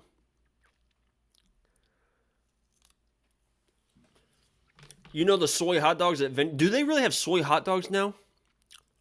No, they don't really have that, do they? Oh my God. Dude, there's nothing better than a ballpark hot dog. Holy fucking shit. Nothing hits different. Dude, last year, I went to the San Francisco Giants Dodgers Game 5 playoff game in San Francisco.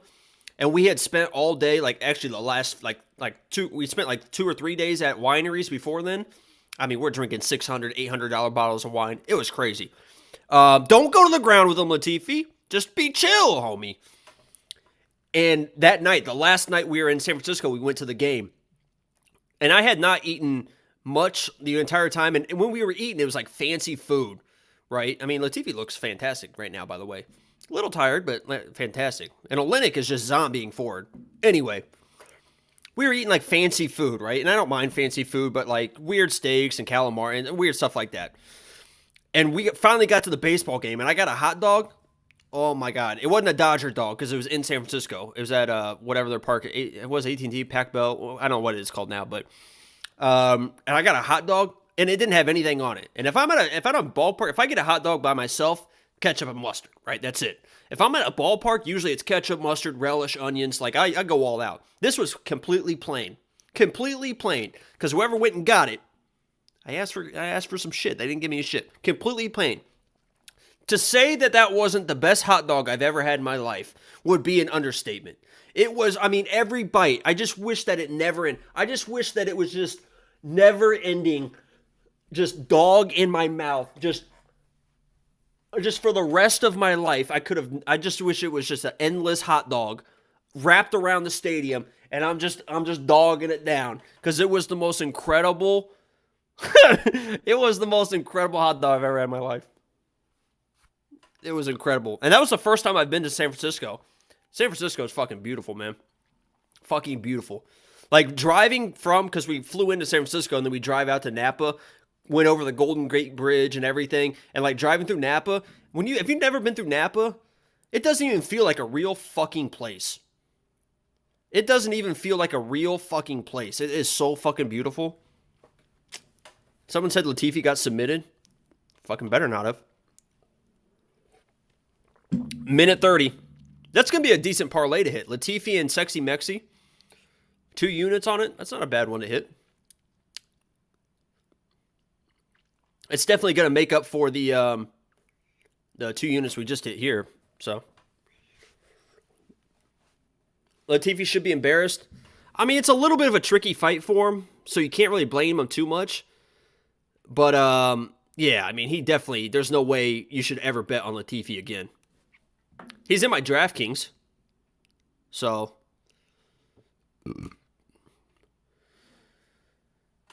Jacob hitting up San Francisco for the sexy boys. You know, a lot of people, too, were saying, or I've heard from the news, and I've heard from the news and other people that San Francisco, like the homeless issues, like the homeless was getting like way out of control and like it was crazy and stuff. Me and my friend walked back from the stadium through San Francisco, like up the hills and through the back alley, like literally like back alleys of San Francisco back to our hotel room. And maybe we were in like a good area, I guess, but it seemed like it was like downtown San Francisco. And it was, I had no issues. There was like hardly any homeless people. It was like, there was no issues. It seemed fine to me. So Latifi won the fight. It did go the distance. So actually, this makes me feel a lot better because I was gonna load up on does not go the distance. I mean, I was going to like 4 units on does not go the distance, and if that wouldn't have hit, that would have hurt.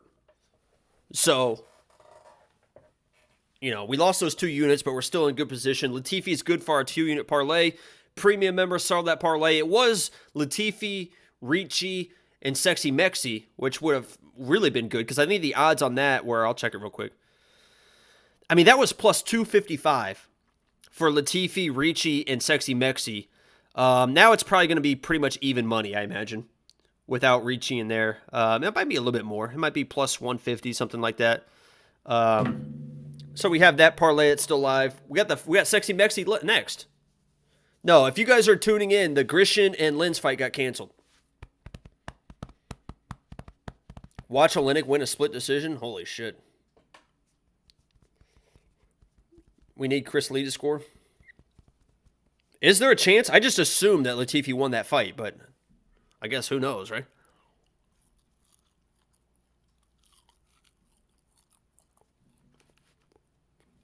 Here we go. Why is Felder doing laps around the octagon? 30-27. Should be Latifi. Hey, Alexi. Alexi. Let's hang him up, bub. Let's hang him up, bub. You know what I mean?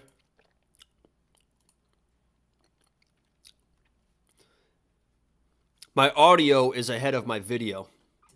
Let me try to refresh here. See if that works. He was like talking to Latifi, but he wasn't talking to him yet. It was very confusing for me.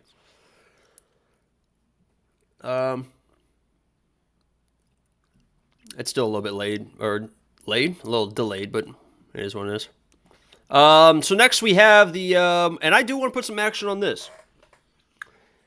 So let's look at this,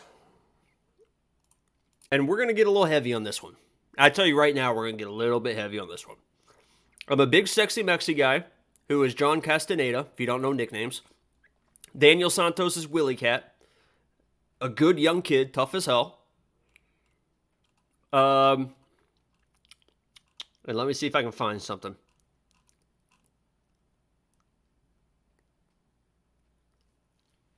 I just have a bad feeling for Sexy Mexi for some reason.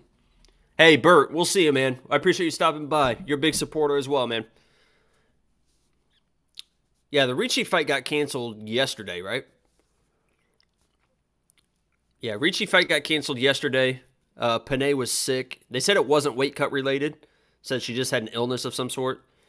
And it sounded like somebody was having issues rehydrating maybe in the Grishin and whatever fight.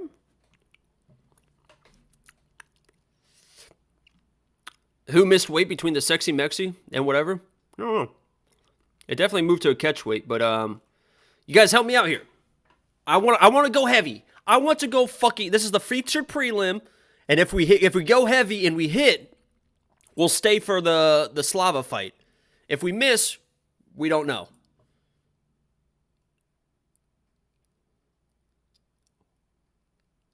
Dude, he's saying that he has a staph infection, but he's fighting with it.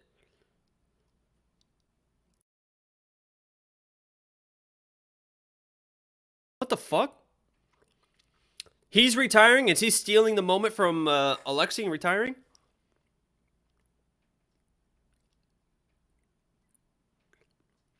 Are you supposed to fight with a staph infection?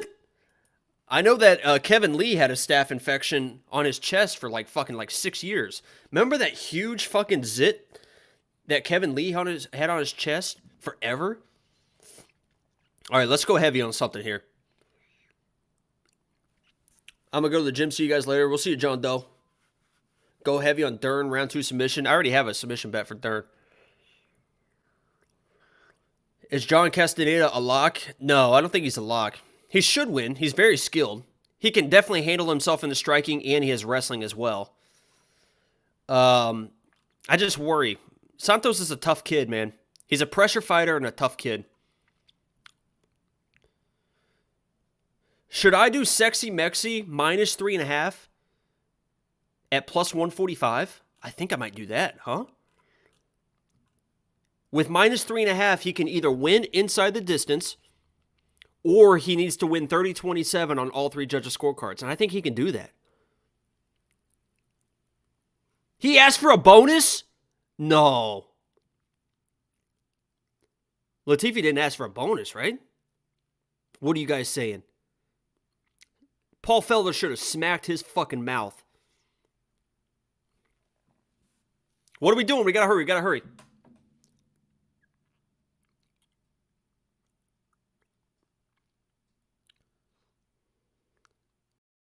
What are we doing? What are we doing? He said he wants that bonus? What the fuck, man?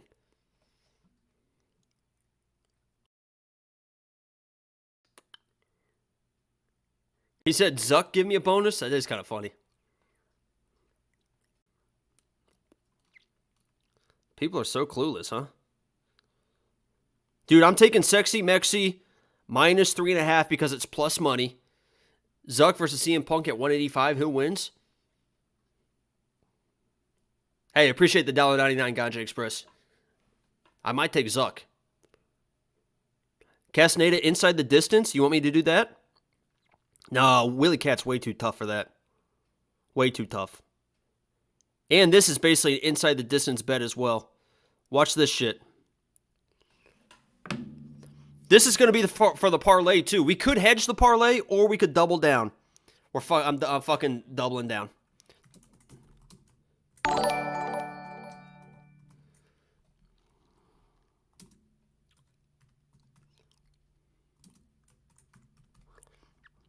This one's going to hurt. This is basically, we're going to lose 5 units here if this one misses. If Sexy Mexi loses. But this is what we're doing. 3 units, Sexy Mexi, who is John Castaneda, minus 3.5 at plus 145. So you're getting a 200 favorite at plus money. And the minus 3.5 basically means it's a bet online only thing from my understanding. So if you don't have it, I apologize. This is getting aggressive. This is getting aggressive. So minus 3.5, John Castaneda either has to win 30-27 on all 3 judges' scorecards, or he can win inside the distance. I'm a big Sexy Mexi guy. Former lock of the week. Sexy Mexi. So we're very confident in him. Santos is a tough dude, so I didn't want to chase inside the distance too much. But I feel like Sexy Mexi can strike with this dude and use wrestling if he needs to as well. But Willie Cat's a live dude, man. Who was your lock of the week, Ronson? No, it was Brendan Allen. And look at the mustache.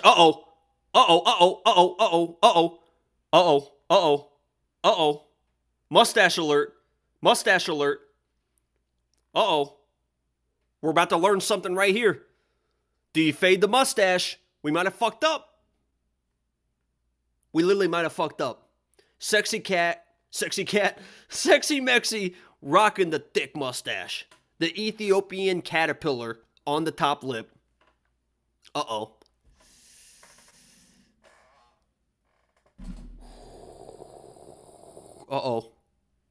Mustaches might be, I don't know if mustaches have ever won. The Real Dark Knight says, all dogs winning here from here on out. I hope not. Because this is going to be, I think we're going to be down now. If we lose this one, I think we're going to be down. If Sexy Mexi loses. I appreciate the $1.99 though. You guys have been crazy today with the donations, the new follows, the likes on the stream, the new subscribers. I want to appreciate you guys. Because at some point, after this fight or the next fight, I'm going to head out of here. So I want to say thank you. I'll say thank you later, but I do want to say thank you guys. Everyone in the chat. Clap it up for yourselves in the chat that stick around. I literally can't believe that this many people like to watch me while they watch the fights, but I like watching the fights, and I like watching it with you guys. And this is how I watch the fights, even if there's no camera. Like, I literally am acting the same way. I usually don't talk to myself, but I get into it. Yeah, Sexy Mexi, here we go. Hashtag fade the mustache, question mark. Hashtag fade the mustache, question mark. We're going to find out. And again, this is my bet. I have a 2-unit parlay that will hit if Sexy Mexi wins, no matter how he wins. This one, he can either win inside the distance or win 30-27 on all 3 judges' scorecards. So we're hoping he dominates. Last win in the UFC with a full stash was Don Fry. It's probably right. Probably right. Santos, decision no action, plus 105. That might not be a bad one. Honestly, Josh Saunders. That might not be a bad one. I looked at that too. If I was going to hedge, honestly, Josh, if I was going to hedge on this fight, that's probably how I would have hedged it. Jacob, when are you growing a stash like that? If you guys watch our videos from like a year and a half ago, full beard. Bright red too. This thing gets bright red. Full beard. So, you guys can look for those if you want. Here we go. Keith Peterson. We'll count it down. And we're hoping Sexy Mexi absolutely dominates. Let me switch the screens. Let's get to the right fight. There we go. Here we go. I do love Sexy Mexi, man. This dude's game. This dude's game. Touch of the gloves. And we're off. 58, 57, 56, 55, 54, 53, 52, 51, 50. You're going to see Santos pressuring pretty much the entire fight. Sexy Mexi, I would hope, keeps it clean and uses wrestling when he needs it. Santos is going to look a lot like Charles Oliveira in there. A lot like Charles Oliveira. No, don't pull a guillotine. Don't pull a guillotine. It's tight. There you go. That's smart. He's getting ready into it. That's how you fucking pull a guillotine. Okay? God damn it, man. I hate when people fucking pull a guillotine and then just stay in guard. He realized he was losing the fucking... Oh my God, I love Sexy Mexi, man. He realized he was losing that fucking guillotine, and instead of staying on his back and just losing it, he got back into him. He got back to his feet. Oh my God, I love that. I fucking love that. Fight IQ off the charts.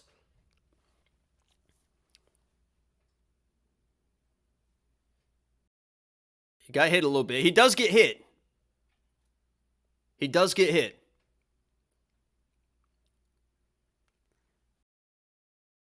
Oh, head kick. Oh, hurt him. Hurt him.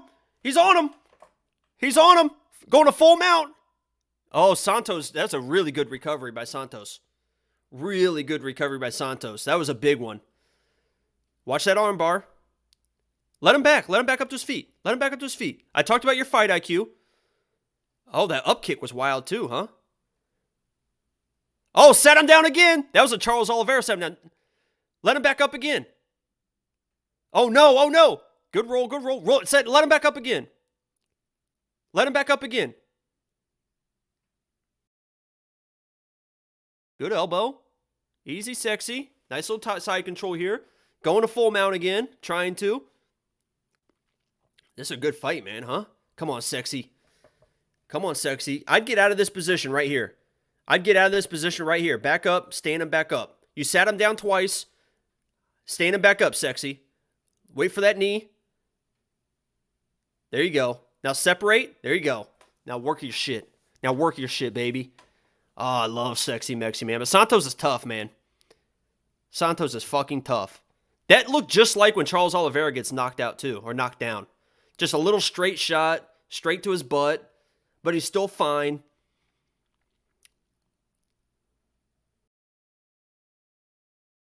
Silva's still throwing. This is what I don't want. I don't want Sexy Mexi to get in firefights with this guy. That's what I don't want. High hamps, high hamps. Oh, just tossing him down now. Just tossing him down. You like to see this. Little full mount again. Santos is very, very skilled on his back, though. I mean, 85% of the people probably in that position get mounted. And he's still scrambling. But yeah, I mean, Sexy Mexi, my bet right now, I love this bet right now. Unless somebody gasses, I love this bet right now.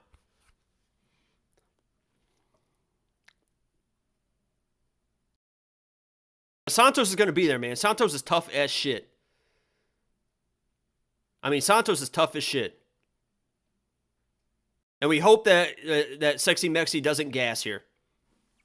Chasing a finish a little bit. Not that he's been too over-aggressive, but Sexy Mexi gets hit, man. He still gets hit.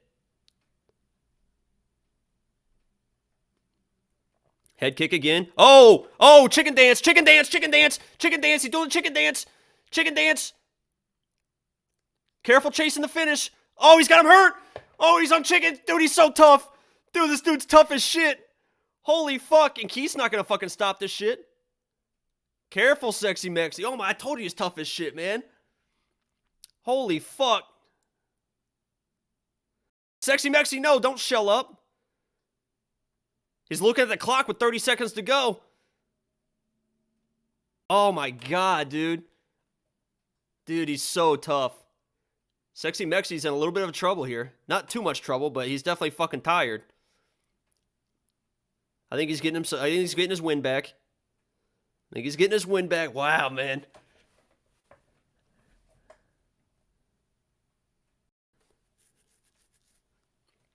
I don't know if that's a 10-8, but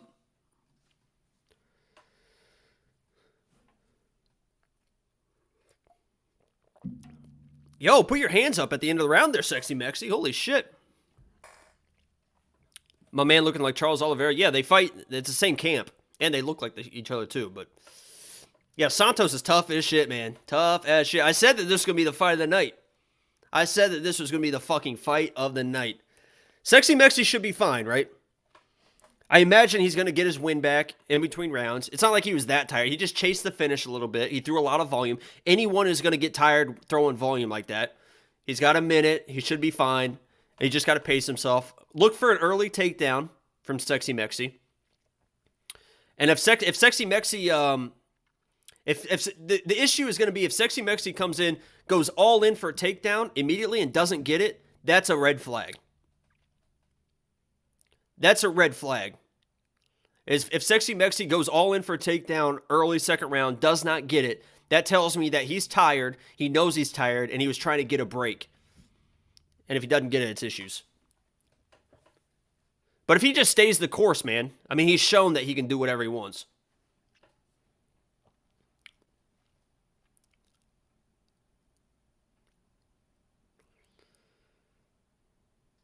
Oh, another little extra break here. Little tape job. Willie Cat is wild.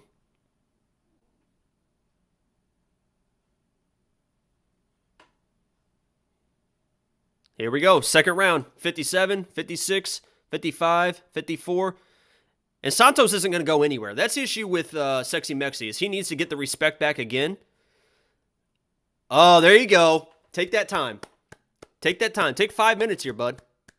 Be smart here. Be smart. You were gassing a little bit. Let's take all 5 minutes, baby. All 5 minutes. All 5 minutes here, baby. Take a seat. I'd sit down for a little bit. There you go. Pop the mouthpiece out. He knows what he's doing. Most people rush back. This is where the no fans is perfect. Because mostly the fans would be booing. They'd be, oh, come on, it wasn't a nut shot, this and that. No fans. Have a conversation with Zuck. Take your time. Get your breath back. There you go. He's very smart about this.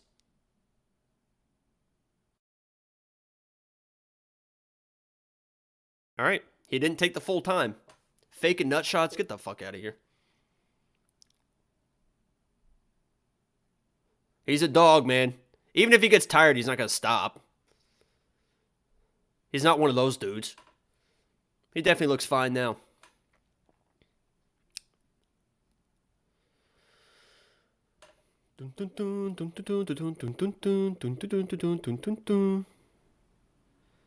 That pressure is crazy. He pressures just like Charles, too. Tries to get the takedown. This is what I was talking about. Tries to get it. He's able to get it. Not stay on the ground, though. That's going to wear him out a little bit. Looking for a guillotine. That was a mistake by Santos. These are good scrambles, though. These are really good scrambles. Yeah, I'll be honest with you. I'm a little bit worried about Sexy Mexi here. I'm a little bit worried about it. Yeah, that pressure's getting a little wild. Sexy Mexi needs another moment here to try and get some space. Because Arce was able to circle out of these positions. Sexy Mexi isn't able to circle out as well as Arce was. You just got to stay in the moment here. Just got to stay in the moment. The shots will still be there. He's still going to be able to hit him when he wants.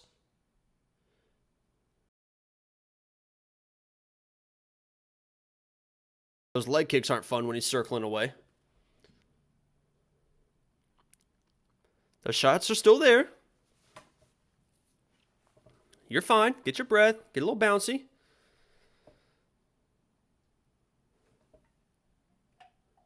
Mouth open a little bit. You don't want Santos on top of you probably. You don't want him on your back probably.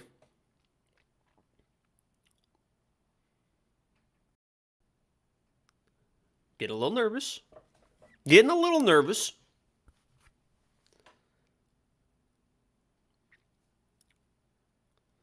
Especially because I have this bet where Sexy Mexi can't drop around, and he's about to fucking drop around. That was a weird scramble. Ate a knee on the scramble. Complaining that he was a downed opponent. That's never good. That's never good. It looked like he kind of pissed off Sexy Mexi a little bit. Yeah, I think it pissed him off a little bit. Because now he's pressuring. Yeah, this pace is wild. Now he's pressuring. Now he's pressuring. Oh, that spinning back fist landed clean. He just fucking ate it. Holy shit, he's not fucking pressuring anymore. He's a dog, man. He's not going to stop. He's a dog. He's a dog, man. He's not going to stop. He's a dog. Don't worry about him. He's a dog. He's a dog, man. Here comes that dog. Here comes that dog. He's getting pissed off now. Sexy Mexi getting a little pissed off.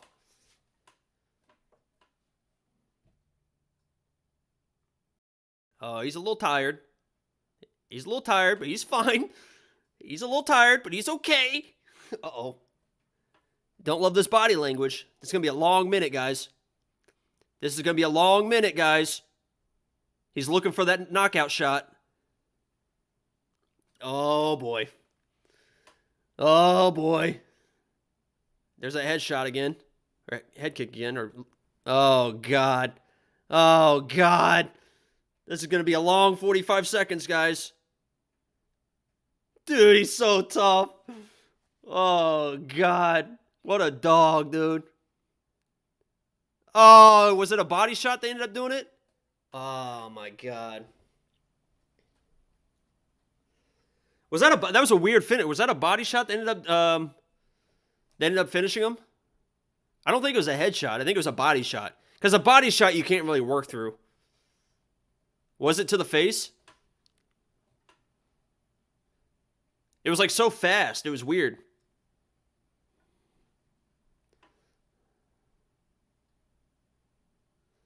I want to see the finish again. Listen, people want to say that he gassed. He gassed trying to chase a finish. Right? So let me see this finish. That knee. Oh, it was a knee to the face. I thought he hit him after the face. I saw the knee to the face, but I thought it was a knee to the face and then like a knee to the body. Yeah, the fade the mustache. That is literally the new thing. If somebody has a mustache, you fucking fade mustache. Mustaches haven't won in years. In fucking years. But listen, I'm not, and I told you guys that Santos is very live in that fight. I'm not super upset with Sexy Mexi gassing, right? Because he gassed trying to chase a finish. He almost had that dude out of there. I mean, for like a minute and a half, he's just like trying to put this dude out. That's what you're supposed to do. So gassing while you're trying to finish a fight, it's like, what are you going to do?